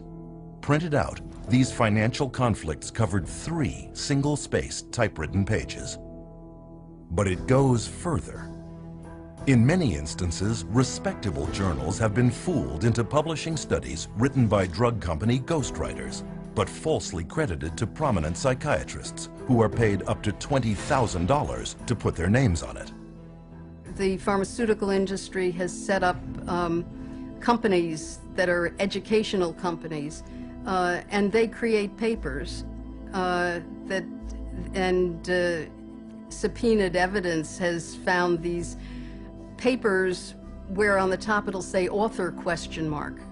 i.e. they haven't yet decided who to invite to be the author of this scientific paper. Ghostwriting is very common. As many as 50% of published psychiatric research papers are written by ghostwriters. Sometimes the psychiatrist paid to put his name on the article hardly even looked at it. Take, for example, psychiatrist Dr. David Dunner, who endorsed Paxil as lead author in a 1995 study published in the Journal of European Neuropsychopharmacology, only to later admit he had never reviewed any of the study's actual data, but signed off on the summaries instead. Even the FDA's top official for the review of psychotropic drug clinical trials, psychiatrist Dr. Thomas Loughran, has repeatedly signed his name to articles ghostwritten by drug companies that promote the use of antidepressants and antipsychotics. Psychotropics now labeled by the FDA itself as having high risks of suicidal behavior and premature death. Besides their considerable influence over FDA policymakers, drug companies exert extensive control over psychiatric journals by means of substantial advertising budgets. Every other page is a pharmaceutical ad that they pay for, and so they are the livelihood of the journals. That's how they get published. Medical journals are completely supported by the ads from drug companies. Without the ads, the journals would dwindle away. Doctors look to scientific publications as the objective source. It comes from this university, this research being done by these, highly revered, very well-respected leaders in my industry. If I can't trust them, it's doctor to doctor. I'm not listening to those sales reps. That's different. This is doctor to doctor. I'm listening to the big guy. And, they've taken over that process. The scientific literature now, you just can't trust it. Today, between 2/3 and 3/4 of all clinical trials published in major journals are funded by drug companies. And to influence prescribers even more effectively, drug companies will give as much as $1 million to journals for reprints of favorable trials they can later use as objective-looking marketing tools. But the pharmaceutical funding of psychiatry goes beyond even this. Until years of pressure finally forced a recent promise to change, the APA's national conference was largely underwritten by drug companies, as were its government lobbying efforts. But old habits die hard. At a recent APA convention, the drug companies were there, handing out food and giving psychiatrists promotional lectures called product theaters. And they get the vast majority of their funding for their associations, for their meetings, for everything from the pharmaceutical industry. So promoting pharmaceuticals is basically the only options that they have. With psychiatrists already enthusiastically spreading the pharmaceutical gospel to the rest of the medical field, drug companies also attack prescribing physicians on another flank, using armies of drug company sales representatives. We always did a full frontal assault.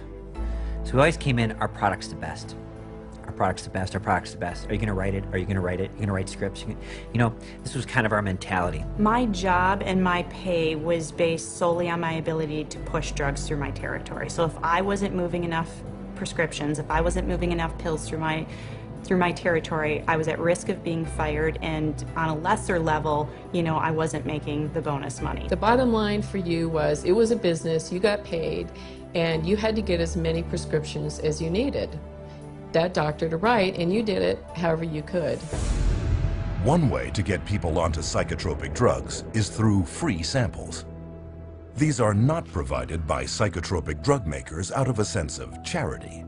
They are intended to get the patient onto a drug regimen he cannot get off of.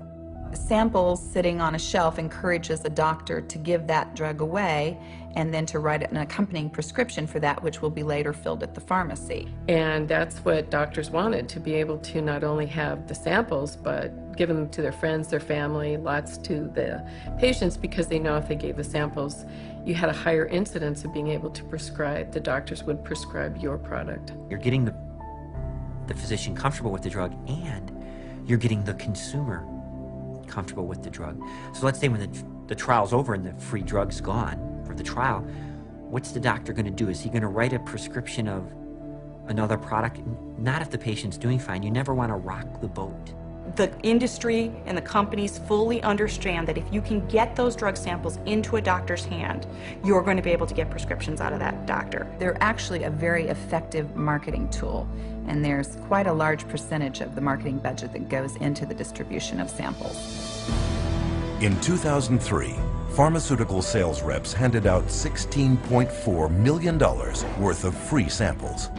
And to sell them even more easily, sales reps have another hidden weapon: prescribing information bought from pharmacies by prescription tracking companies. You'd get a list with like Dr. XYZ, Prozac, Zoloft, Paxil, Celexa, and it would tell you how many scripts, give or take, let's say 10, per month or per week, that physician was writing of those products. So we knew everything about our doctors, which ones were the most valuable, which ones to spend the most time on, and what we needed to do, and where their weak spots were. So it was very valuable in that you frequently, as the sales rep, knew better what the doctor was actually doing than the doctor did himself, because he wasn't tracking his own prescriptions. The drug industry now spends $22 billion a year marketing to doctors to increase prescriptions, an astonishing 90% of its marketing budget. And this investment has paid off. Today, psychotropic drugs are a multi-billion-dollar business, with over 2/3 prescribed by general physicians. But psychiatrists are the ones at the forefront, spreading the word. And when the use of psychotropic drugs is questioned or gets bad publicity, paid psychiatric opinion leaders deflect attacks and discredit critics. Or they may simply use their position to make the problem all go away. Case in point, psychiatrist Dr. Daniel Casey, chairman of the first FDA advisory committee that met in 1991 to decide if a warning label about increased risk of suicide should be added to the label of Prozac. At the hearing, family member after family member came forward to show how Prozac had damaged their children and loved ones. In the end, however, Dr. Casey and his colleagues voted against the label, citing a lack of evidence. But what many at the hearing did not know is that 5 people sitting on that 9-member panel had significant financial ties to drug companies. Casey himself became chairman of an FDA advisory panel that voted to approve another antidepressant, Zoloft, later that same year, and soon became one of Zoloft's most sought-after speakers. But the corruption goes beyond even psychiatrists at the FDA. Directors of major psychiatric institutions are likewise paid handsomely by pharmaceutical companies, such as the deputy director of the New York Psychiatric Institute, who one year received $140,000. Even government agencies are not immune from conflict of interest. In 2006, the state of Texas sued drug maker Janssen for flying the state's own mental health officials to other states throughout the nation to promote its drug Risperdal. Included were perks, travel expenses, and speaking fees. Even at the federal level, the chief of geriatric psychiatry at the U.S. National Institute of Mental Health was convicted that same year for accepting and failing to disclose over $250,000 from drug companies in exchange for consultations, retainer fees, and travel expenses. The result of these pharmaceutically paid doctor education campaigns is an explosion in psychotropic drug prescription, not just written by doctors, but by many others. I know some practitioners start people on drugs, on the antidepressants. There's unfortunately, a nurse practitioner that does it, and she's not supposed to. It's not in her protocol. Another nurse practitioner I work with has told me that she keeps doing it. It's gotten to the point where you have nurse practitioners, physician's assistants. There are times when that child doesn't even see a doctor. And we're seeing these prescriptions written for, and at best, the doctor may sign off on the bottom of that prescription. Medical professionals worldwide are handing out psychotropic drugs with seemingly few qualms because they have been assured that they are safe and necessary by the experts in the field, psychiatrists. The psychiatric community is completely responsible for the widespread use of psychotropic drugs. They're the ones writing the scripts to the large extent, and they're the ones that are proclaiming their supposed beneficial effects, and I think they're sketchy, the evidence isn't good, and the side effects are horrible. The psychiatrists are the facilitator of the diseases, and therefore the prescriptions. Today, even official psychiatric organizations do not contest that the partnership between psychiatry and pharmaceutical companies in promoting psychotropic drugs to doctors is significant and almost impossible to avoid. But early on, this partnership realized that promoting to doctors was not enough. How could they reach their target demographic, the end user, and drive them into doctors' offices to demand these drugs?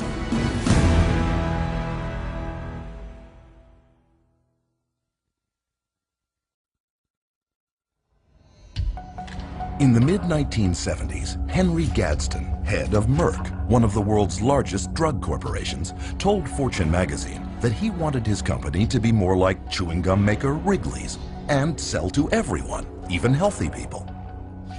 Has Gadsden's dream come true? Is marketing now driving the machinery of one of the most profitable industries on earth? Are psychotropic drugs really being marketed like chewing gum?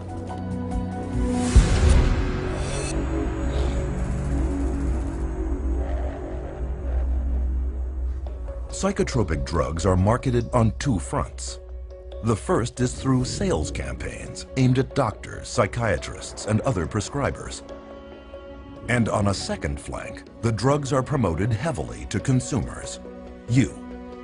Until recently, however, it was rare to see a drug advertisement on television because, by law, drug companies had to list all side effects, a list far too long for a 30 or 60-second spot.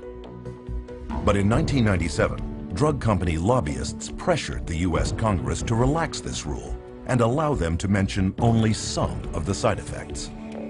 With this simple change, advertising psychotropic drugs on American television suddenly became possible. And this opened the floodgates to a torrent of advertising, which soared from $595 million a year in 1996 to $4.7 billion today, an increase of almost 700%. The directed consumer advertising on television, they don't give that message that in order to be healthy, you need to be off drugs. They don't give you that message. They give you the message that, oh, you have a problem, you have an issue, here's the drug that'll fix you. And a lot of money is driving this message home. The average American television viewer now sees as many as 16 hours of drug advertising a year. The pharmaceutical industry reaches right into our living room on a daily basis and tries to convince us that we have this problem that they can solve with a pill. That's dangerous. If you watch any primetime TV, if you watch any primetime news, you're going to get multiple advertisements for whatever the current med is of choice. On television, there are ads now that say, you have got this condition and you're feeling miserable. Ask your doctor to give you this pill. Take this pill, it's over the counter. We're being taught, our society really pushes the idea of quick, simple answers. Ask your doctor if Abilify is right for you. Ask your doctor about Cymbalta. Talk to your doctor about Zoloft. Ask your doctor about Prestige. Ask your doctor if it's right. Talk to your doctor about the risks and benefits of adding Abilify.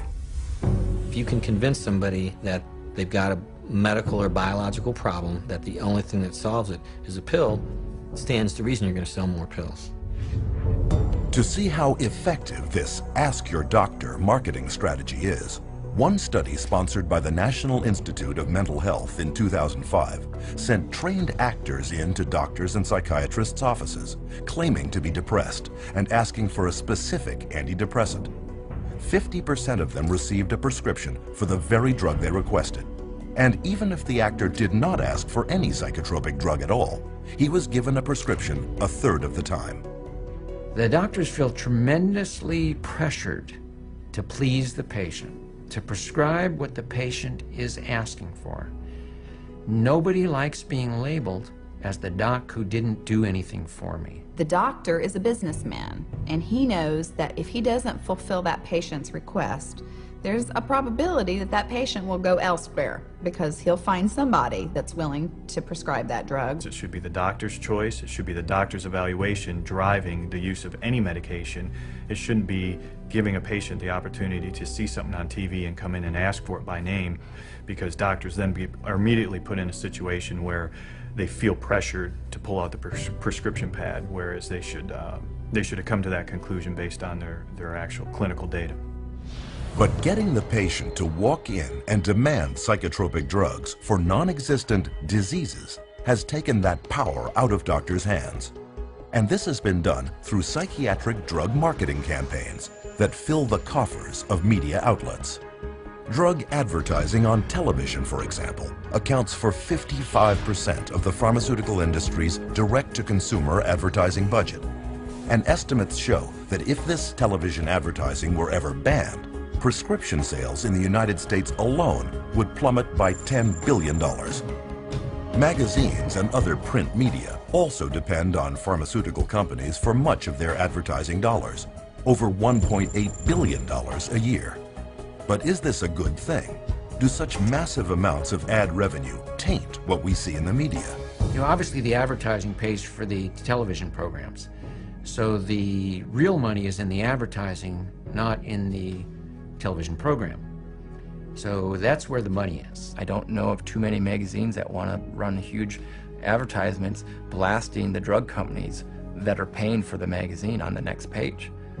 They're going to take a lot of heat and people are going to pull their ads if they start doing that. So again, you have a huge conflict of interest at play with the mass media.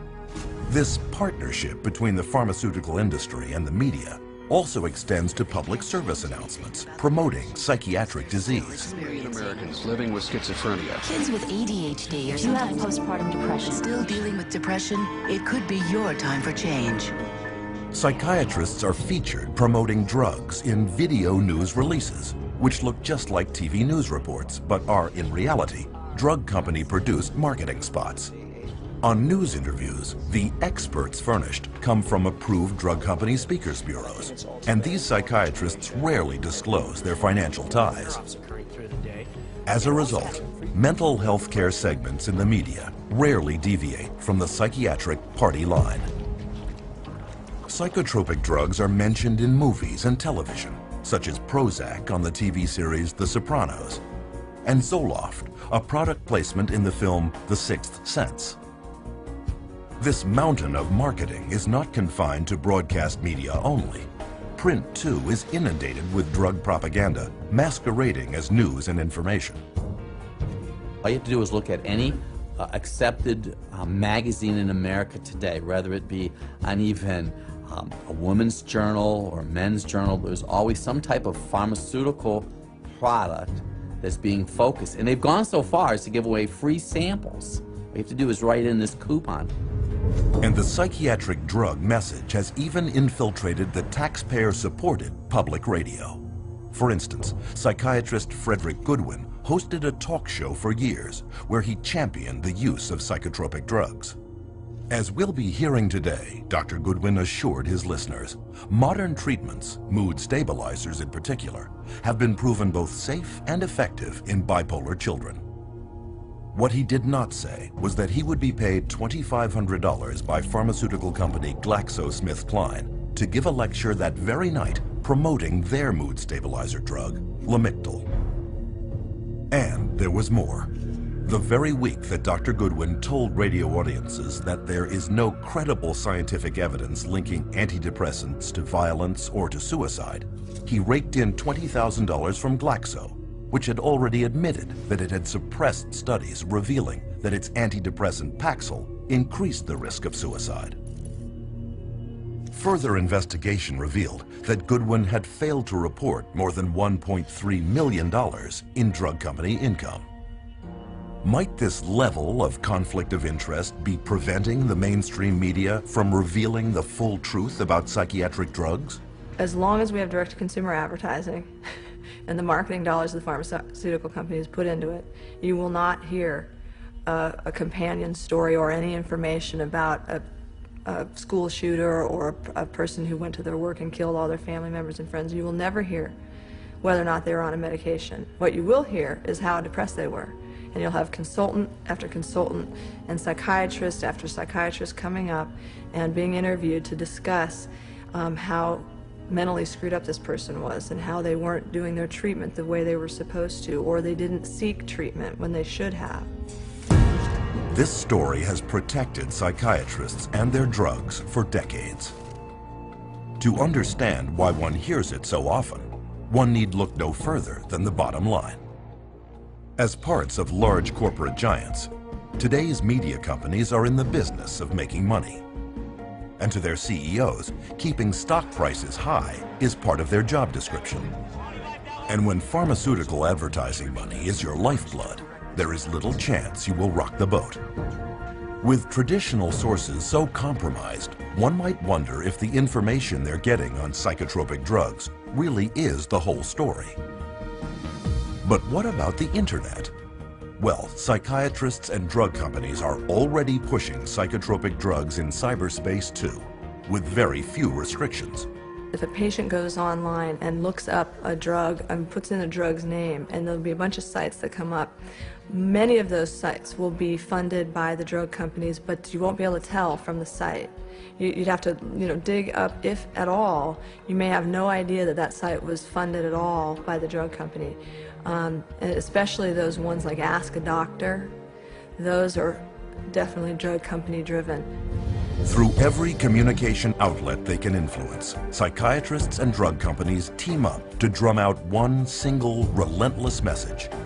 You are sick. We've got the answer. And ask your doctor. Women are a special target for these campaigns, both through magazines and daytime talk shows. This appears to be working, with almost 2/3 of all psychotropic drugs taken by women. We don't get the full truth because the media is owned by Big Pharma. You just turn on your radio or open your newspaper and you'll find ads. They're not going to bite the hand that feeds them. They don't tell the truth. It's a vicious cycle because the more these drugs are marketed, the more people want to take them. The more money goes to pharma to market more drugs. But despite their success, psychiatrists and the drug companies they work for are not satisfied only with media campaigns. So their next strategy is, how do you convince even more people to take psychotropic drugs, all the while remaining a hidden influence?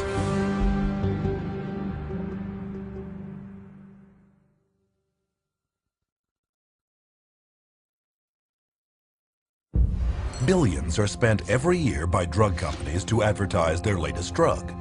These efforts are obvious. But are there hidden ways that psychiatrists and drug companies can get you to ask your doctor without your even knowing it?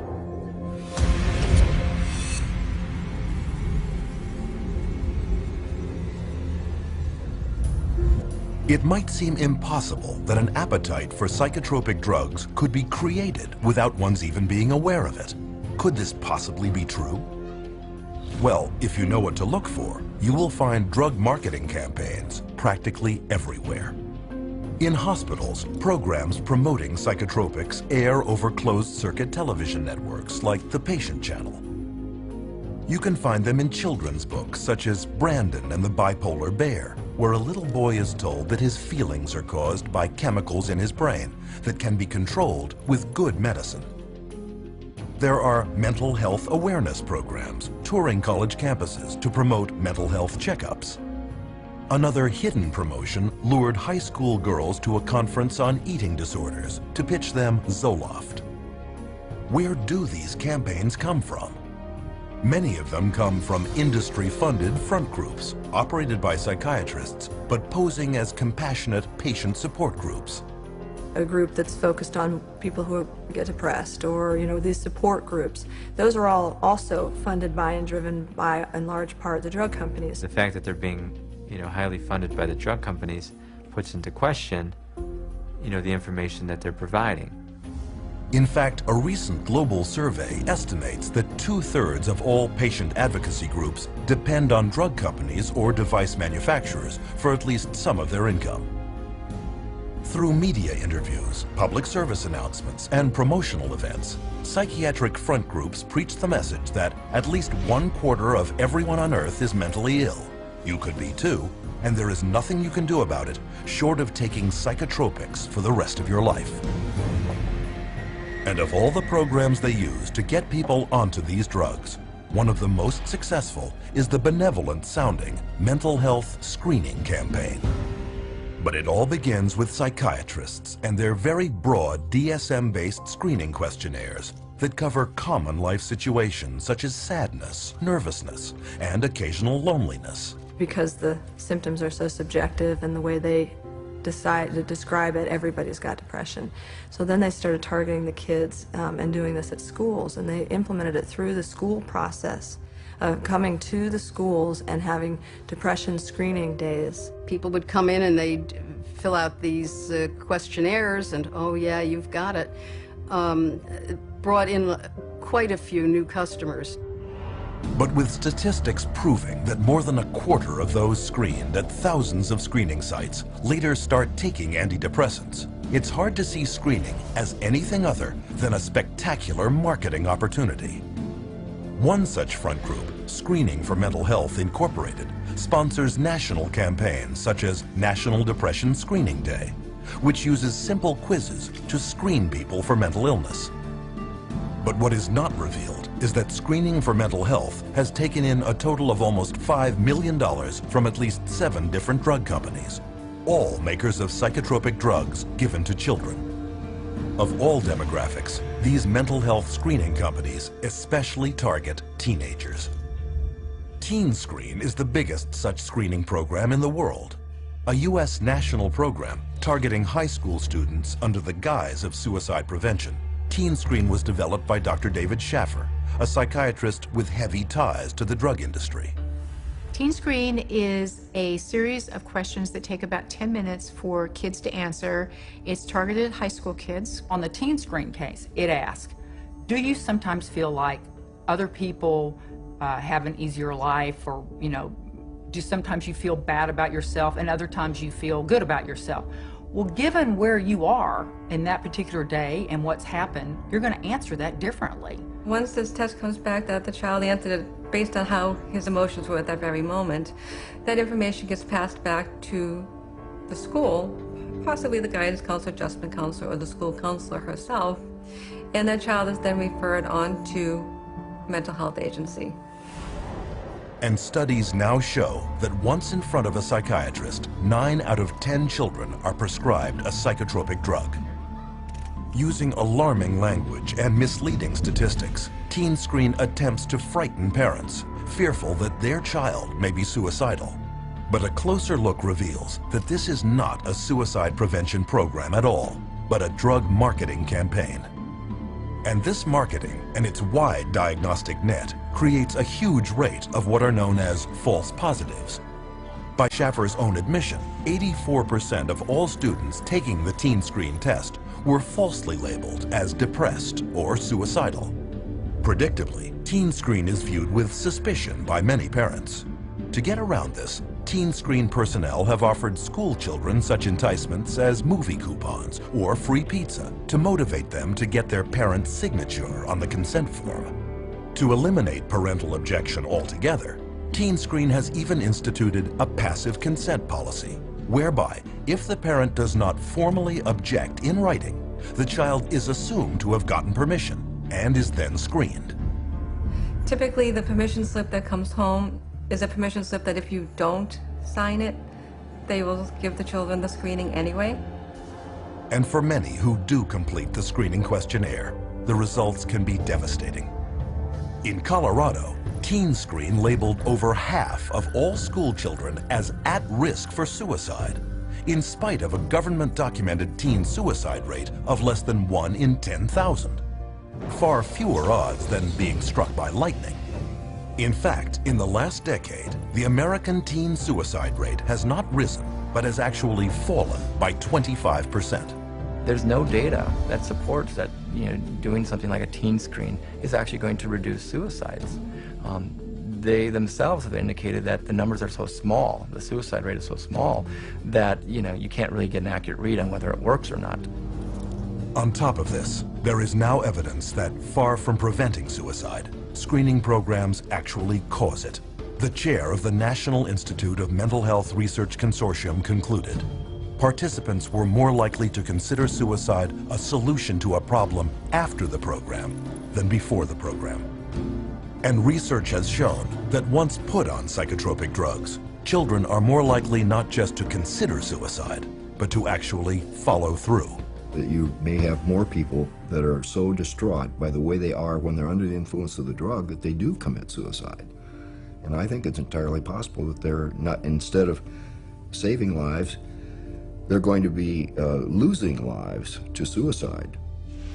With no evidence of effectiveness on one hand and a huge downside on the other, TeenScreen is still being run in 43 states at over 500 sites. But it is not the only screening program aimed at children. The Youth Risk Behavior Surveillance System administers a 35-minute test in at least 45 states. Yet another, Signs of Suicide Incorporated, has screened thousands of children at 3,500 schools across the United States.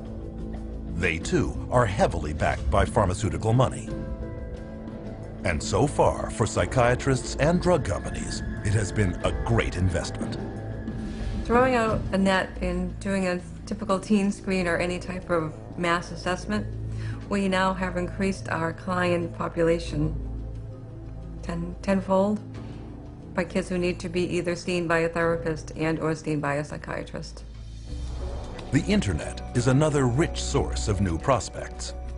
Take, for example, the Patient Health Questionnaire, a 16-item checklist that allows anyone to diagnose himself with depression within 8 minutes. One of the questionnaires developers was psychiatrist Dr. Robert Spitzer, the architect of DSM-3, and its copyright is owned by Pfizer, the world's largest pharmaceutical company, and maker of the antidepressant Zoloft. There is also a 2-question version that can take less than a minute to advise you to ask your doctor. Online screening questionnaires abound, testing such potential psychiatric disease categories as bipolar disorder, ADHD, narcissism, self-esteem problems, eating disorders, and sex addiction. We all have ups and downs because that's what normal life is. If you administer the screening on those times where you have down, you're going to be labeled as having a mental health issue. Where if you took the same screening later, you may not be, but you've already been labeled that way. And that's the danger of that.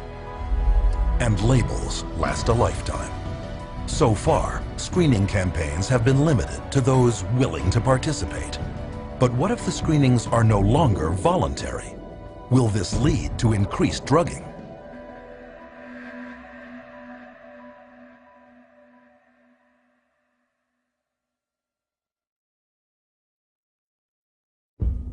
Psychiatrists insist that a mental health screening would be beneficial for everyone. But is this true? And what are the risks?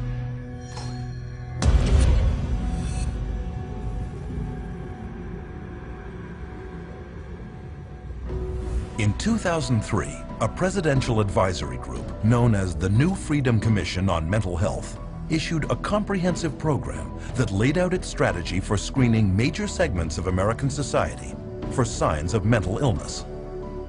Some of their goals included programs creating early detection of mental illness, enlarging the role of schools in diagnosing and treating mental problems, and expanding the use of mental health screening beyond the psychiatrist's couch and into the offices of primary care physicians. It's going to screen the population for mental health, the whole population. They're going to do it by stages, starting with school children, of course. So far, mandatory mental health screening is not yet a reality, except for a few small segments of society. One of them consists of the most powerless and disenfranchised of them all, foster children. A child goes into foster care, they label the child with some kind of a psychological problem. The child is immediately sent to therapy. Well, the therapist will say, well, I believe the child needs to be on something.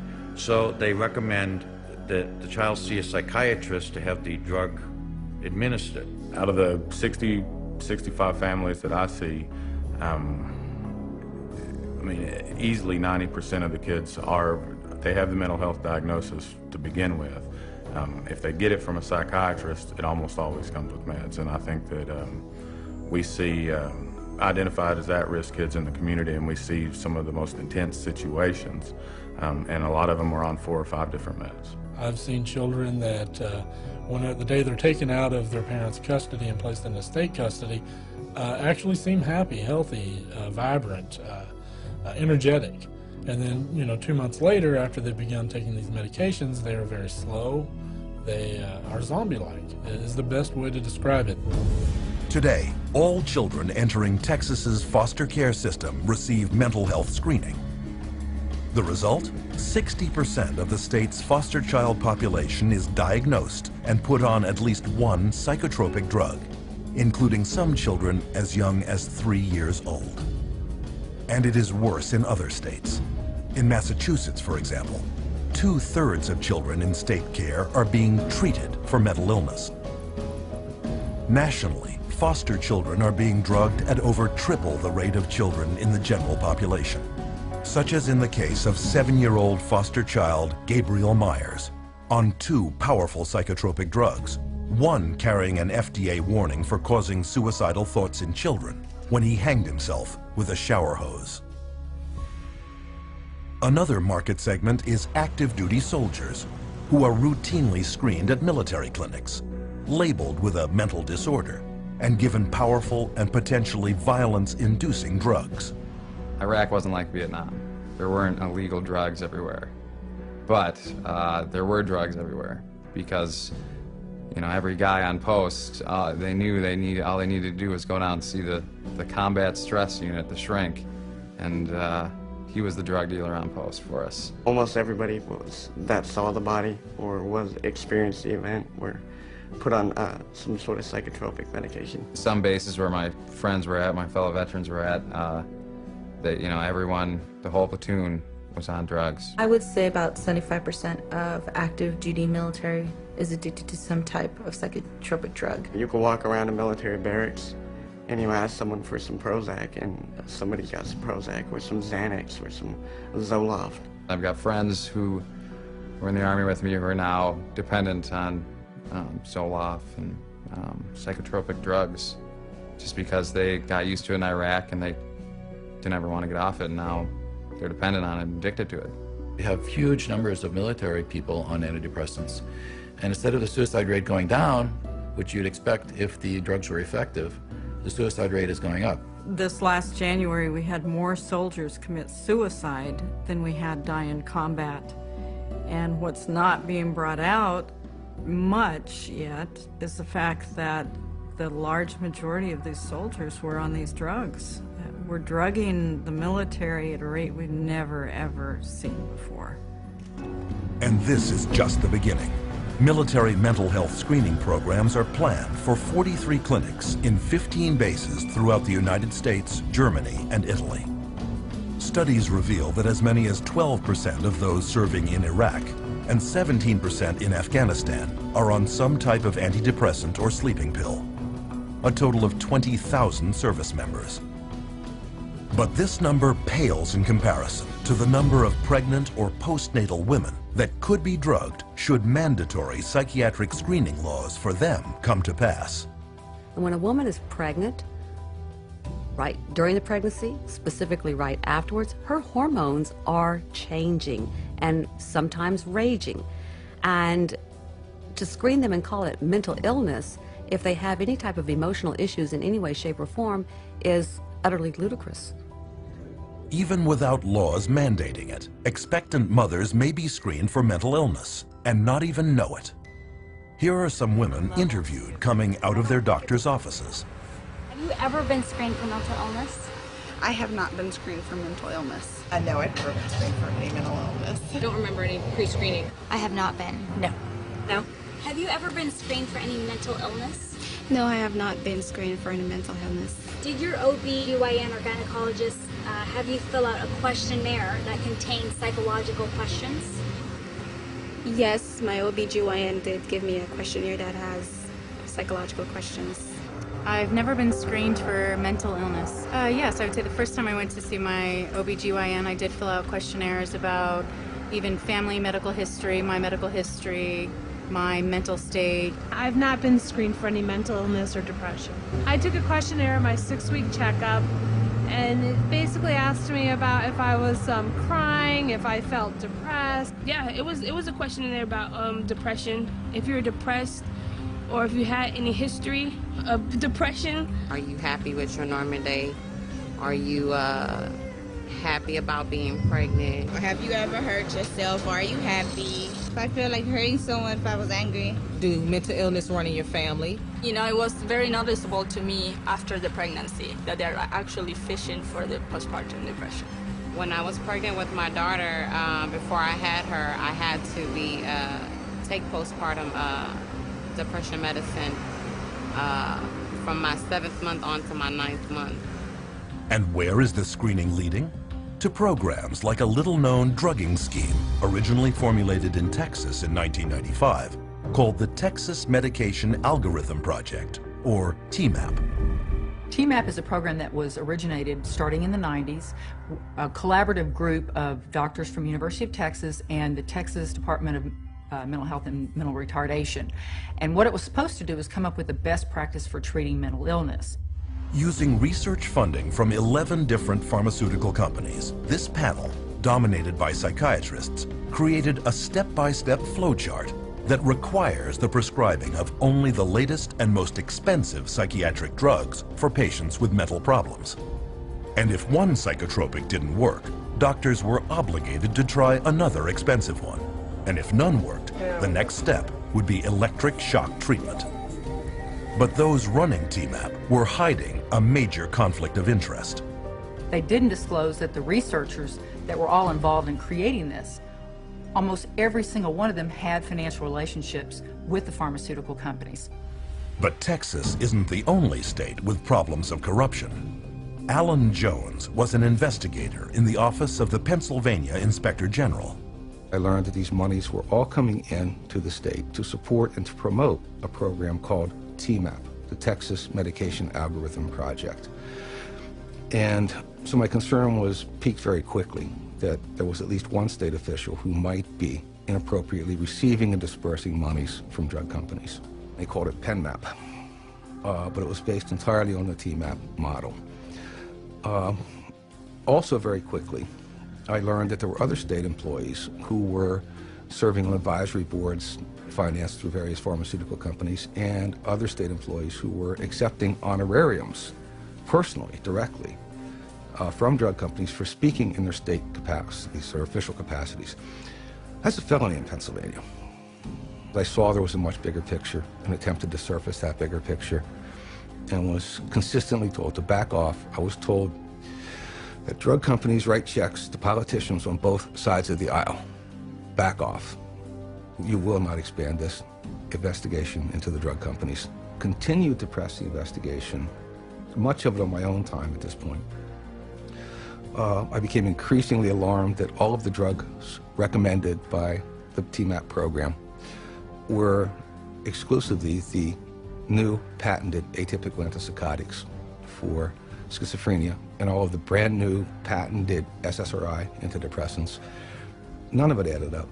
When it became obvious to me that my investigation was not going to be permitted to continue, and it became obvious to the Inspector General's office that I was not going to stop, I was removed from lead investigator on the case. They threatened me with loss of career, with loss of job, with loss of reputation, essentially. Despite the investigation resulting in the conviction of Pennsylvania's chief pharmacist, TMAP and offshoots like PenMap spread throughout the country, generating billions of dollars in drug sales. But the psychiatric gravy train comes at great public cost. In 2001, TMAP and its children's equivalent CMAP bankrupted the Texas Medicaid program and the state's mental health and prison systems. So, what do we see in the final picture? a government-run, taxpayer-funded mental health screening program wherein every person judged by psychiatrists to have a mental illness is given powerful, dangerous, and expensive psychotropic drugs. And if they don't work, electroshock treatment. They're going to start with school children on the New Freedom Initiative. Then they're going to move it to senior citizen nursing homes. Then they're going to move it to, of course, military. And then parents. By the time you're 18, you've been screened in utero when you were an infant. You were screened as an infant when you first came out. You were screened in your daycare. You were screened then at school. You were screened at the pediatrician's office. You're screened in high school. You're screened over and over again. And to sit there and pass laws requiring that people be screened and drugged based on screening under state law or federal law is really, it's criminal. It should not be done. They're marketing this madness all over this country, and we are actually becoming an example for the rest of the world. So we're, again, the poster child, if you will, and so the rest of the world is spending more and more on drugs. I don't know that there was ever a time in the history of the world where people have been drugged to the extent of what we're seeing today. The reality is, if you look at the overall picture, I don't see these drugs helping us make a better society. We see it in the military, we see it in our children, we see it in the schools. These drugs are not working to make a better society. And with hidden mental illness marketing campaigns at full tilt, what happens to patients once diagnosed and delivered into the psychotropic drugging machine?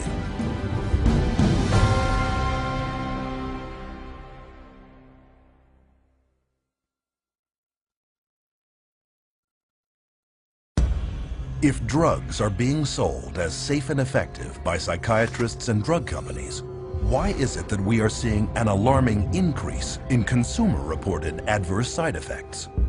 What are psychiatrists not telling us?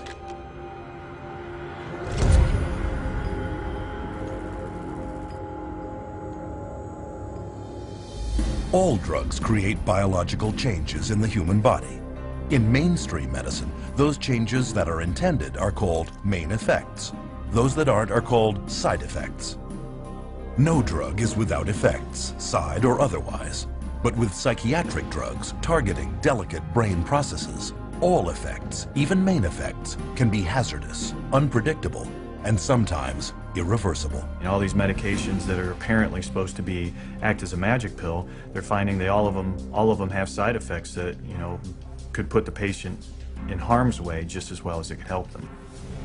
So, just what are these drugs doing? And how do they work? To find out, you should be able to locate much of this information in the drug's package insert, or PI. Contained in this insert is the mechanism of action, the drug maker's explanation for how the drug works on the body. Take, for example, antibiotics, drugs used for over 50 years as a cure for infectious diseases such as tetanus, tuberculosis, and strep throat. Its mechanism of action is well known. Antibiotics prevent the cellular activity of bacteria, thus inhibiting its growth or killing it altogether. But with psychotropics, drug makers say on their own package insert that their mechanism of action is unknown. Most of the medications that are given to clients, whether they're SSRI medications or they're antipsychotics, a lot of the pharmacology of these medications, they don't even know how they work in the first place. But it has been noted that there is one primary side effect of psychotropics that is common to all.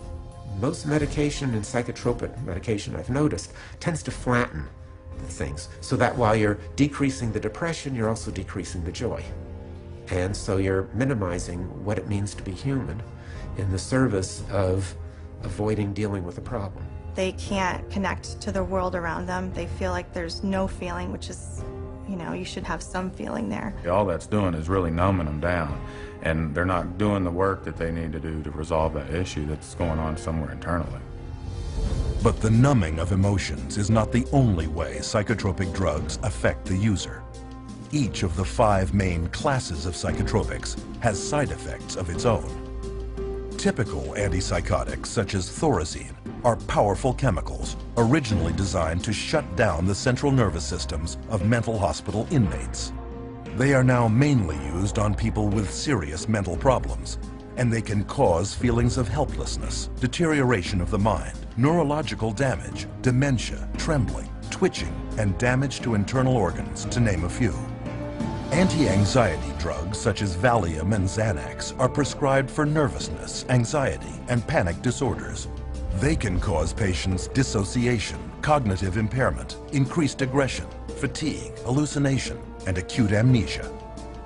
They've got foggy thinking, they're bloated, they have weight gain, they're now diabetic. It's one symptom after another, all caused from the drugs that they're taking, and they don't realize it. Stimulant drugs like Ritalin, Adderall, and Concerta are mainly used for people with so-called attention problems, such as attention deficit hyperactivity disorder. These drugs are very addictive and can result in stunted growth, weight loss, manic behavior, heart palpitations, neurological tics, cardiac arrhythmia, gross brain shrinkage and malfunction, anxiety, insomnia, violent behavior, and even sudden death. Ritalin, a stimulant commonly prescribed to children, acts on the body in a very similar way to cocaine, but is far more potent. And recent studies show that it can cause permanent changes in children's developing brains. So you're going to have problems, and it is shown that some of these medications, particularly the stimulants that they're giving, like Ritalin, and Concerta, all the ADHD medications actually shrink brain tissue. They know that these psychiatric drugs destroy cells, destroy brain cells, shrink brain tissue. How can that possibly ever benefit anyone? It can't. That's the simplicity. It's not possible.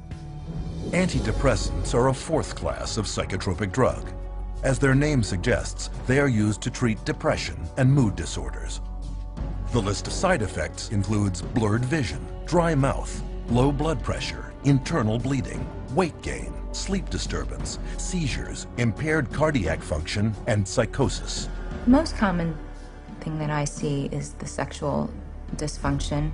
So women having a hard time reaching orgasm or just finding that their libido is lower. And I see that with men as well. And the second most common thing I see is weight gain. I have to say it is not terribly uncommon to see a 40-pound weight gain with antidepressants. One study found that Paxil, a leading antidepressant, increases the risk of breast cancer in women by 7 times. Perhaps riskiest of all is the drugging of pregnant or postnatal women with antidepressants for depression. When the mother takes the drugs, the psychiatric drugs, or any type of drug in that, like an antidepressant or an anti-anxiety or an antipsychotic drug, that's going to affect the baby as well as the mother, not just the mom, because the baby's going to get it straight through the umbilical cord, through the bloodstream.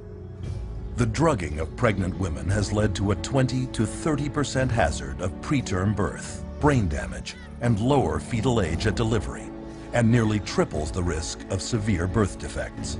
And the antidepressants have been shown to cause something called PPHN, which is a heart problem in newborns.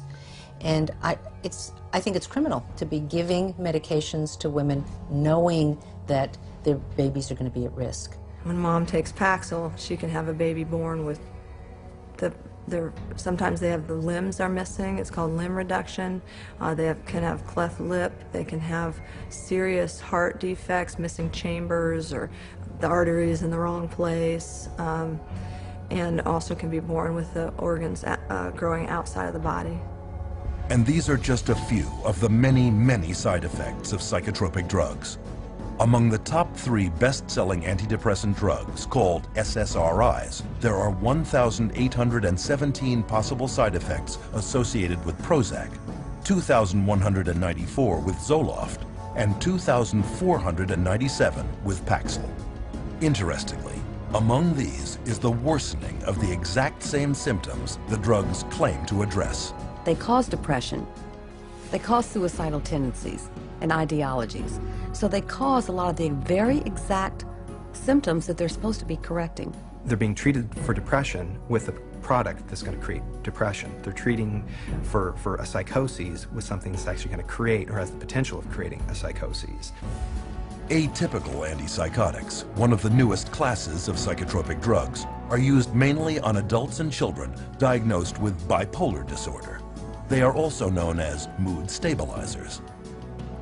Though launched with storied claims as miracle drugs with little or no side effects, atypical antipsychotics have recently been exposed as creating severe weight gain, diabetes, coronary heart disease, acutely irregular muscle movement, pancreatitis, and delirium. Though the new antipsychotics were originally approved only to treat schizophrenic adults, over a 7-year period, prescriptions for children jumped 5-fold to an estimated 2.5 million prescriptions. And this drugging is coming with serious consequences. You know, I've seen kids who have had significant weight gain on some of the antipsychotics, where they were pre-diabetic. You know, they've had, you know, changes in some of their cardiovascular functioning. So there are potentials to really damage the child's health. When you get drugs that you're giving to kids that we know cause extreme weight gain and attack the liver, attack the kidney, that have long-term results, these children that we're giving them today, this medication, we may be doing, you know, kidney dialysis for in 10, 15 years. And it is not only children that can be affected. It has been estimated that psychotropic drugs are to blame for over 16,000 traffic accidents every year in the United States. And this study only looked at drivers 65 and older. And what happens when these unwanted side effects surface? Usually, the psychiatrist will prescribe yet another drug. It's called polypharmacy. It's just, you know, adding additional, you know, if the first drug doesn't work, you add a second drug. If you have an adverse side effect from a drug, then you add another drug to deal with the adverse side effect. And then let's say they start an antidepressant and now they can't sleep. So in order to counteract that, they'll be given a sleeping pill. Then a tolerance builds up. So they might now need another drug because they're now at a tolerance level of the first drug that it's no longer creating the, quote, expected or helpful result. It's not uncommon to see people 5, 6, 8, 9, you know, psychotropic drugs, and there's absolutely not a shred of research that supports that these drugs can be used safely and effectively in combination. Consider tardive dyskinesia, a movement disorder entirely caused by psychotropic drugs. For 20 years, beginning in the 50s, psychiatrists failed to inform patients about the link between tardive dyskinesia and antipsychotics, such as Thorazine and Haldol. By the time psychiatrists admitted the truth about their pills, thousands had been permanently crippled. Even today, tardive dyskinesia has developed in 73,000 older adults, and drug-induced Parkinsonism has appeared in 61,000 more. But this class of psychotropics is far from the exception. Reports are now surfacing that today's atypical antipsychotics and antidepressants, such as Zoloft, are causing widespread tardive dyskinesia, sometimes within months of first use. But psychiatrists and drug companies continue to dispute this damning new evidence and go on prescribing these drugs, even to children. But of all the side effects experienced by users of psychotropic drugs, the most horrendous may be an intense inner agitation and restlessness, known as akathisia. These drugs can cause something called akathisia, which causes people to become very agitated, and actually a little nuts, you know, a little off balance, and they'll do things that they never would have done before, things that are totally out of character. This is a normal person without any history of auditory hallucinations, and all of a sudden they'll say there's voices telling them this is the only way to stop the pain, this is the only way is to kill themselves. Had patients tell me that they never, ever, ever had one single thought about suicide in their entire life until they started on the drug. An estimated 10 to 25% of SSRI antidepressant users, close to 7 million people in the U.S., experience akathisia. And Psychiatry's Diagnostic and Statistical Manual of Mental Disorders even admits the connection between psychotropic drugs, akathisia, and suicide. The statistics back this up. The suicide rate of the general population is less than 11 for every 100,000. But for every 100,000 people taking SSRIs, the suicide rate jumps to 718, over 65 times more. And yet, we are told daily by psychiatrists and drug companies that psychotropic drugs actually prevent suicide. So, what are we to believe? One can start with the drug company's own warning letters to doctors, or unpublished data for the antidepressant Effexor, or an analysis of Prozac using the FDA's own statistics, or even a British House of Commons report on Zyprexa. Of course, not everyone commits suicide, but the huge volume of other side effects can be horrendous. The medication that the psychiatrist prescribed me made me feel awful. Constant headaches, constant nausea, wanting my skin to turn inside out, just feeling like bugs were crawling all over me all the time. It made me feel like all slow and like sluggish and stuff. Like, and when somebody would ask me something, it would kind of like take a minute, like, what? These drugs have affected my heart. They have affected my liver. Weight gain one time, hit like 40 pounds. These thoughts come over me like I wanted to kill I wanted to really hurt somebody. It just sucks all the life out of you. So you're like a body, like a machine. I didn't want to live. I didn't have the desire to live. I felt miserable. You just can't live, you know, you'd just rather die. Because there's no living when you're hallucinating every day. I actually tried to commit suicide with my psych meds. At some point when you realize that you are really just existing, you're not living, at some point you realize you need to take the risk to get off. But what about those who say psychotropic drugs really did make them feel better? That for them, these are life-saving medications whose benefits exceed their risks. Are psychotropics actually safe and effective for them? So what ends up happening is that someone feels good for a while, and then very often they have to have their dose increased, and then they feel good for a while, and then they might have to have it increased again, or maybe they'll switch agents. So it's that kind of a story if you're not actually getting to the root of what's going on. I think the research is pretty clear that then often starts to change, and you start to have a supersensitivity to being depressed, in which case then they become more depressed, and then they're chronically depressed.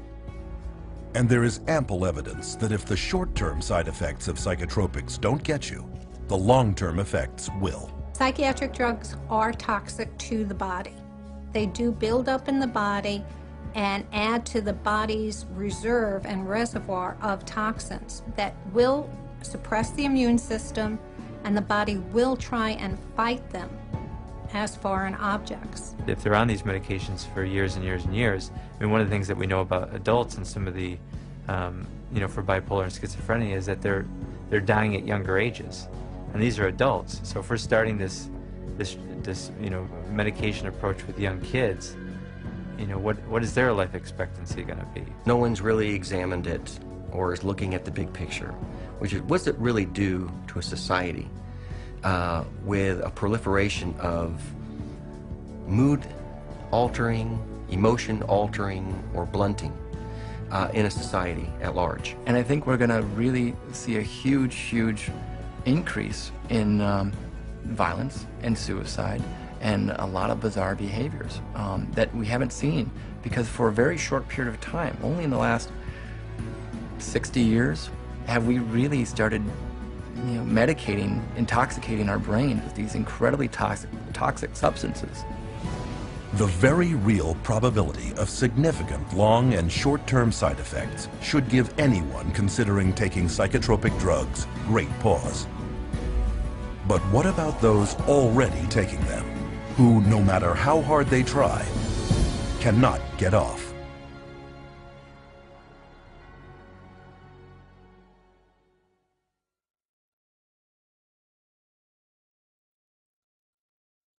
Psychotropic drugs have long been noted for having a multitude of physical and emotional side effects that many simply cannot live with.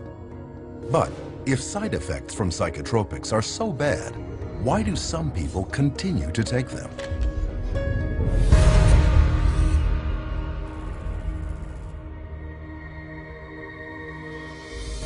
Psychiatrists, drug companies, and even government agencies are entrusted with the safety of the drugs they put on the marketplace. And while they will reluctantly admit to most side effects of psychotropics, there is one more that they almost never mention. Every single one of these drugs are addictive, psychologically and or physically addictive. They change your body's makeup, you change your body how it reacts to things. And so even though people, in their psychological state, they may be over their depression, they physically will need that drug still. And so that becomes the complication of getting them off. I have people come to me on a weekend, they've run out of refills, and they say to me, if I don't take this drug, I'm going to get sick. If I don't take this drug, I'm going to get sick. We don't talk about psychologically. We don't talk about depression. We don't talk about anxiety. I am going to get sick if I don't take this drug this weekend. It has nothing to do with psychology. But listen to what some psychiatrists questioned at a recent APA conference had to say about addiction. How addictive are psychiatric drugs? They aren't. Only benzodiazepines. They're not addictive at all. Antidepressants are not generally considered addictive. SSRIs are not addictive. Antipsychotics, they don't cause addiction. Major tranquilizers are all safe as far as addiction is concerned. The drugs that most of us are using in neuropsychiatry are not addictive at all. So who's right? To find out, we need look no further than former patients with first-hand experience. The psychologists and psychiatrists, I went to both. They never told me that they would be addictive. They would cause me to have these thoughts. For sure, the psychiatric drugs I was on was addicting. Within six months to 9 months, I was hooked. Boy, Xanax had a hold of me. I mean, I was going through a bottle of pills every 3 or 4 days. I lost my job over it. Over a prescription drug that's not supposed to be addictive, lost my job. The reality is that it is addicting. It will wreck a person's life. This conflict on addiction all comes down to a definition of words. Most people think of addiction as an uncontrollable psychological or physical need for a certain substance. But not psychiatrists. They define addiction as the craving of a higher and higher dose of the same drug, while the uncontrollable need to keep taking a drug is categorized only as dependence. This is why psychiatrists will not admit that their drugs are addictive. In their definition, a very small percentage of people become addicted. The reality is a large percentage of people can't get off these drugs, and they call that dependence. It's all a matter of how they term it. And when you look at addiction, it could be that their tolerance increases and their needs and wants to use the medications increase, or it could be they simply, once they start on the medication, they're not able to come off of it without help. They try to, and as soon as they try to come off the medications, they start to have symptoms that are unwanted and obviously keep them wanting to take the medications again. When you explain to them how addictive it is, they are surprised because they're like, well, it's a prescription. So I do believe that a lot of people don't really know how harmful these meds are. They don't view them as dangerous as some of the street drugs. But many psychotropics have become street drugs, especially the class of drugs given to children diagnosed as having inattention or hyperactivity. Stimulants such as Ritalin, Adderall, and Concerta are so habit-forming that they are listed by the U.S. Drug Enforcement Administration as Schedule II drugs, highly addictive substances on the same list as morphine and cocaine. Biochemistry and pharmacology of Ritalin is exactly the same as that of cocaine, except for the speed of onset.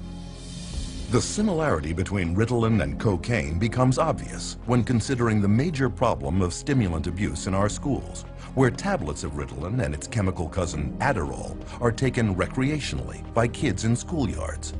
Some of my friends took Ritalin and Adderall just to get high, like that I've known throughout the years. Kids will chop that stuff up with a razor blade. It's pure, man. Pure drug, you know? That's why kids like it. They'd chop it up with a razor blade and snort it. My cousin Sammy had this Ritalin, and we would eat it, and we'd be able to stay up all night and play video games. It was pupils would dilate. It was just outrageous. Matter of fact, in 8th grade, I got kicked out of school 3 days before it let out for selling Ritalin and actually snorting lines in the back of the classroom. So yes, sir, it definitely caused me some problems there, and I definitely had people buying them from me. Yes. This is no small problem. In 2006, researchers discovered that more than 7 million Americans had misused stimulants, with 75,000 American teenagers and young adults becoming addicted every year. Beyond just addicting its users, stimulants are also well known as gateway drugs that lead to further addiction to such street drugs as cocaine, heroin, and methamphetamine. When you provide drugs in a manner in which most of our children are being provided drugs at an early age in life, only prepares that child to be on more drugs as they get older. And yet in several recent publications, psychiatrists actually encourage children labeled ADHD to take stimulants to reduce future dependencies on cocaine and other street drugs. But evidence shows that not only is this theory unfounded, but the reverse is true. When I've spoken to people who are methamphetamine addicts, they said that the drug that they started taking almost consistently was Ritalin. The longer a child is on Ritalin, the more the likelihood that they may become addicted, whether it's Ritalin or Concerta or Adderall, okay, or a number of other drugs. Stimulants aren't the only psychotropic drugs carrying a high potential for addiction. Benzodiazepines, for example, are tranquilizers that can become addictive within 14 days. Take, for example, the benzodiazepine Xanax, which after only 5 years on the market was producing 1.5 million addicts every year. And getting off can be very difficult. Symptoms of Xanax withdrawal include shakiness, loss of appetite, muscle cramps, memory and concentration problems, insomnia, agitation, panic, and anxiety. Some of the psych medicines, particularly the benzodiazepines, are some of the most addictive drugs there are in terms of the persistent withdrawal anxiety that these drugs cause. I have been in the position of having to withdraw a number of people from benzodiazepines that I didn't put on them, obviously. And it's difficult. It's really difficult. Prescription benzodiazepines, I think, are much more dangerous and much harder to come off of for the patient than the street drugs are. But survivors will tell you that benzodiazepines are not the only class of psychotropic drug that is extremely hard to withdraw from. I had about a 10-year time frame in my life where I abused both street drugs and prescription drugs. And the drugs that were the hardest to come off of, in my opinion, were the psychiatric medications. And I mean worse to come off of than a drug like heroin. Withdrawal symptoms from the psychiatric drugs just made my mind go crazy. I couldn't think. I couldn't form coherent thoughts whatsoever. I was racing. I had highs and lows, ups and downs, hot and cold sweats. I went through seizures. I was sweating with night sweats so bad I was wetting my bed just with sweat. I had tremors really bad. I mean, I joke that I looked like I had the end stages of Parkinson's disease, but you couldn't even hold me still when I was going through withdrawals. My legs would shake. I couldn't sleep. No one in the world should have to go through what I went through, in my opinion, and I wouldn't wish it on my worst enemy. Even newborns born to women taking psychotropics while pregnant can undergo withdrawal. These infants could experience irritability, hyperactivity, abnormal sleep patterns, vomiting, diarrhea, and failure to gain weight. But it is the amplification of certain side effects caused by withdrawal from psychotropics that can have a disastrous effect on the individual. Now the person stops taking the drug, and the effects of the withdrawal or the effects of stop taking the drug are increased and amplified symptoms like the depression or suicide ideas, or etc. They have tremendous mood swings. They invariably get violent. And they cannot control their emotions. You're very depressed, you're suicidal, you're hallucinating, you're psychotic, you're crazy, you're manic when you stop taking your medication. This is why improper withdrawal from SSRI antidepressants in particular has been shown to trigger mood swings and uncontrollable anger, which have been implicated in many recent killing sprees. In May 1998, for example, 15-year-old Kip Kinkle had just stopped taking Prozac when he shot and killed both his parents, then went on a shooting rampage at his Oregon high school, where he murdered 2 more and wounded 25. In November 2007, Pekka Erik Ovanen shot and killed 8 at his school north of Helsinki, Finland. Earlier that fall, he had either reduced or stopped using the antidepressant he was prescribed for social anxiety. Valentine's Day 2008, Northern Illinois University, Stephen Kazmierczak walked into a crowded lecture hall and opened fire, killing 5 and wounding 18. A few weeks earlier, he too had abruptly stopped taking his antidepressant. But rather than acknowledging that tragedies such as these are the result of withdrawal from highly addictive psychotropic drugs, the customary response of psychiatrists is to blame the lack of the drug for what they claim is the return of the mental illness. When a psychiatrist says that, well, the reason why they're feeling that way when they get off the drug is because, see, that shows you how bad they really need the drug. Here's the deal. There's no way that that's true. The reality is, when they stop the drug, they get depressed or they have withdrawal effects of various types. And the reason they're having those effects is because it's a withdrawal effect from the drug. All you need to do is you need to sit down and listen to anyone who's been on these medications and wants to come off them. And you listen to their story, and you listen to what they're going through, why they want to come off of them. And that's it. The conversation stops. The debate ends. My name is Robin, and currently I am withdrawing from lorazepam, and I am at the 0.4 milligram dose. There we go. Today, I was totally exhausted. I've had 4 nights, 2 nights of insomnia, and then a good night's sleep, then 2 nights of insomnia. Well, just hoping that I can sleep better tonight. Didn't sleep good last night. Well, as you can see, today I don't care. I did not get ready, and my wave went down. I'm down in the valley today. One of the side effects or withdrawal symptoms for lorazepam can be night sweats or hot flashes, a little lightheaded and kind of dizzy, anxiety, sore throat, weepy, very, very tired, grouchy, just overwhelmed, distraught, distressed. I began to experience suicidal thoughts. I think I've said a little bit to my husband, but he was already worried enough. This is really the first time I'm saying something about it.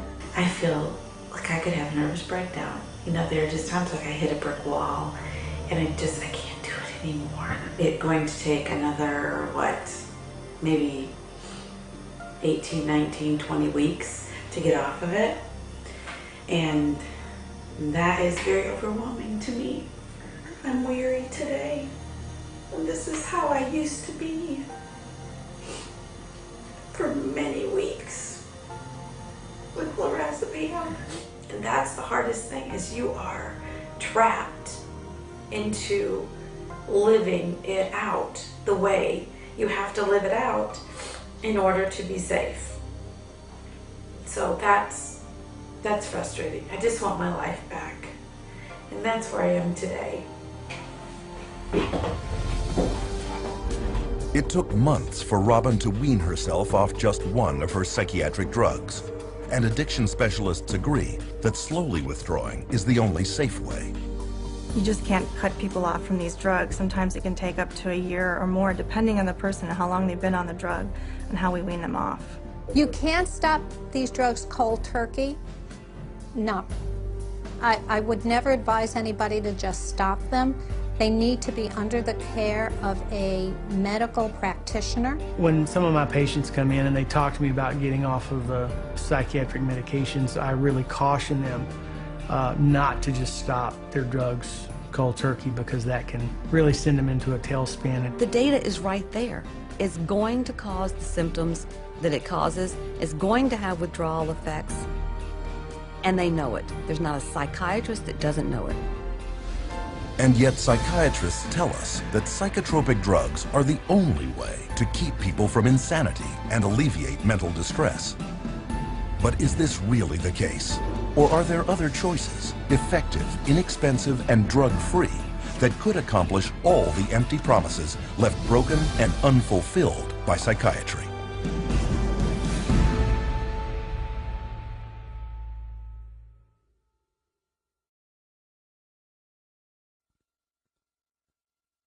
After all that we have seen, should we believe psychiatrists when they claim that just around the corner is their next new breakthrough?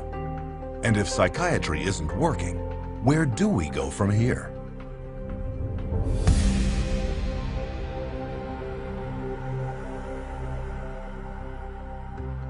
When we look over the landscape, one question becomes clear. How can anyone trust psychiatrists with their mental health? Even psychiatrists interviewed at a recent convention of the American Psychiatric Association readily admit they have no answers. What is the answer to mental illness? That's too broad of a question to answer. What's the answer to mental illness? I don't think there are any answers to mental illness. You still need a better answer than the one we have now for mental illness? I can't even understand the question. There's no real answer. You can't. These are like chronic problems. You can't just cure somebody.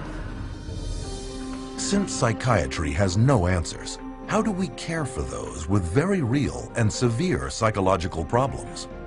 There are, in fact, many, many answers, but you will never hear about them from psychiatrists who prescribe psychotropic drugs.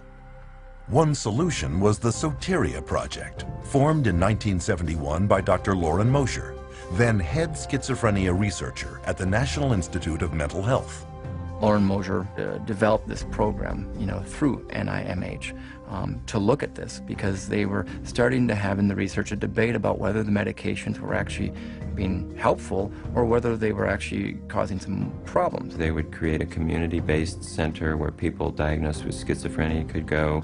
It was going to be non-drug oriented because he didn't believe that psychiatric drugs were the answer to schizophrenia. It provided a place to where there could be people there who would be supportive and be there during the time they have a crisis. Instead of medicating them, be there with them and help them through it. And the results were staggering. Soteria residents did significantly better than their peers who were on drugs, with far fewer readmissions. The success of Soteria House proved that understanding and compassion could relieve mental turmoil far better than psychiatric treatment, and without the nasty side effects. But despite this, Dr. Mosher's breakthrough would soon be utterly rejected by a psychiatric community dependent on psychotropic drugs and pharmaceutical money. In Dr. Mosher's 1998 resignation letter to the American Psychiatric Association, he wrote, "Psychiatry has been almost completely bought out by the drug companies. We condone and promote the widespread use and misuse of toxic chemicals that we know have serious long-term effects. Is psychiatry a hoax as practiced today? Unfortunately, the answer is mostly yes." When people ask me about why aren't there more places to get this type of treatment and why is biopsychiatry kind of taken over, if they were effective, why did they go away? And I really think that it goes back to the question of money. Between political pressure exerted by the psychiatric establishment and a lack of funding, refuges like Soteria are few and far between. But they can be found, and the truly troubled can and do recover. But what about common, everyday mental or emotional distresses, such as depression or mood swings? Without using psychiatry, how can we treat those?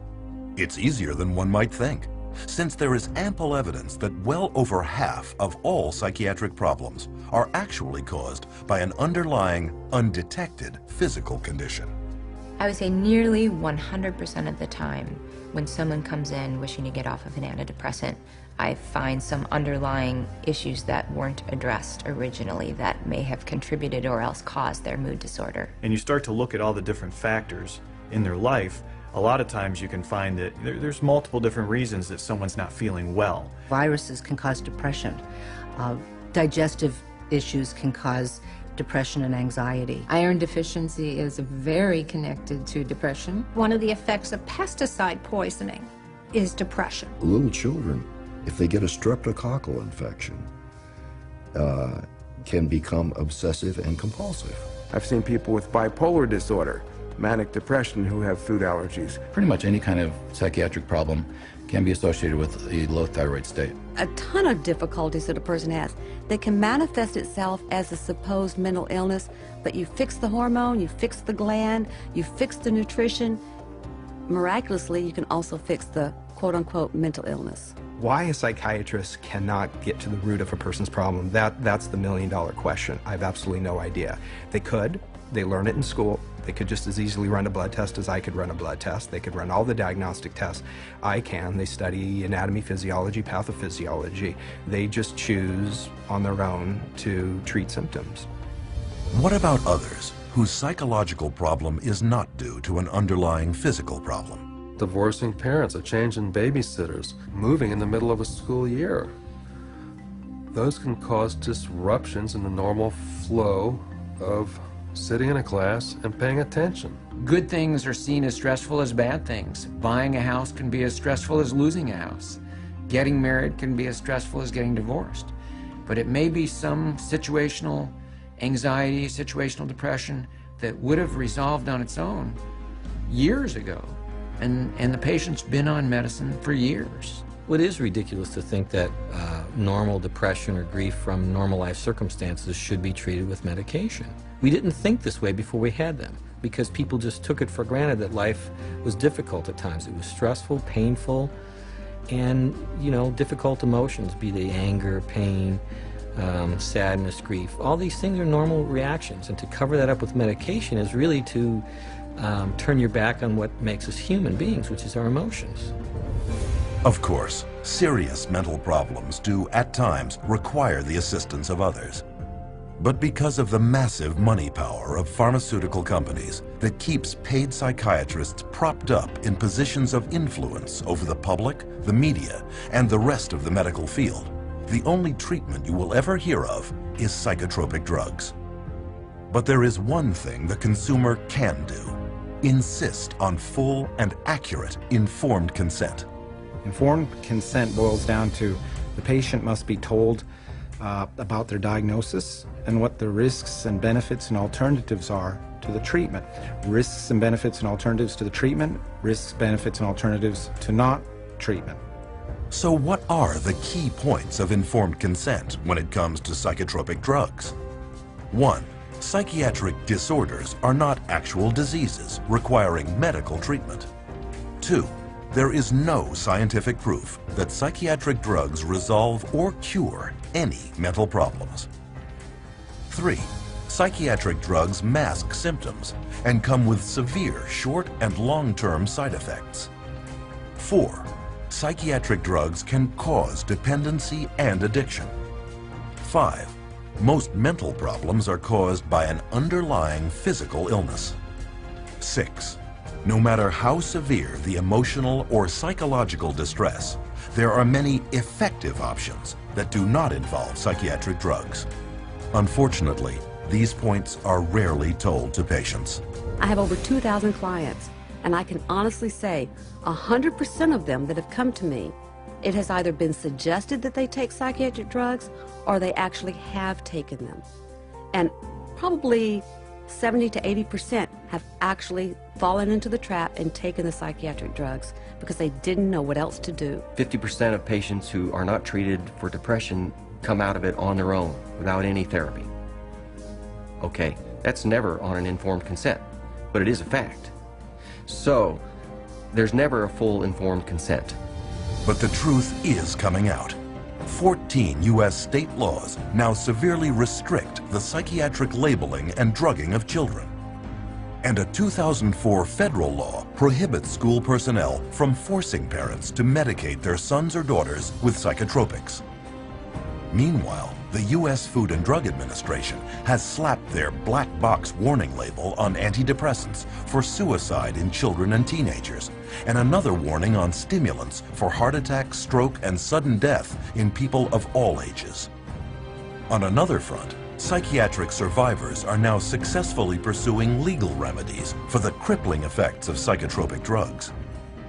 Since 2005, there have been 50,000 individual product liability and personal injury lawsuits filed against drug companies for damage caused by psychotropic drugs, an average of 34 suits a day.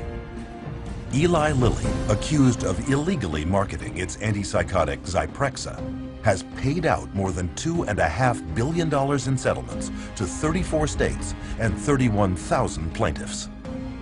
In 2009, drug maker Pfizer agreed to forfeit over $2.3 billion, in part for colluding with a psychiatric front group to illegally market its antipsychotic, Geodon. Yet with yearly pharmaceutical revenues around $600 billion, drug companies treat judgments and penalties as just a cost of doing business. In fact, billions have been set aside in advance for just that purpose. The pharmaceutical industry has such a huge financial base that even hundreds of millions of dollars in fines is basically meaningless to them. Fines for some of these transgressions are like petty cash to the big companies. They're more concerned about the reputation that might be damaged by this. The main thing they do there is just try to hide the fact, and the quickest way to hide the fact is to quickly pay the fine and get out of town. And this opens the door to enterprising attorneys, but they have to be prepared. Lawyers need to understand that they do not receive adequate scientific training to conduct these cases by themselves. They need to gather together a team of experts who will help them to do these cases wisely and well. And then other people will begin to see the rates of success that we have had over the last 12 years, doing what I call science-intensive litigation. You have to go to the experts in the field and say, okay, you know, bring your expertise to bear, come to court, and tell people what you know. I have found that there's an overwhelming number of people that when they see the atrocities that have occurred with psychiatry and the way people have been treated, they are very willing to come over and testify against psychiatry and testify against techniques that are being used. The court system is just one area where people are speaking out.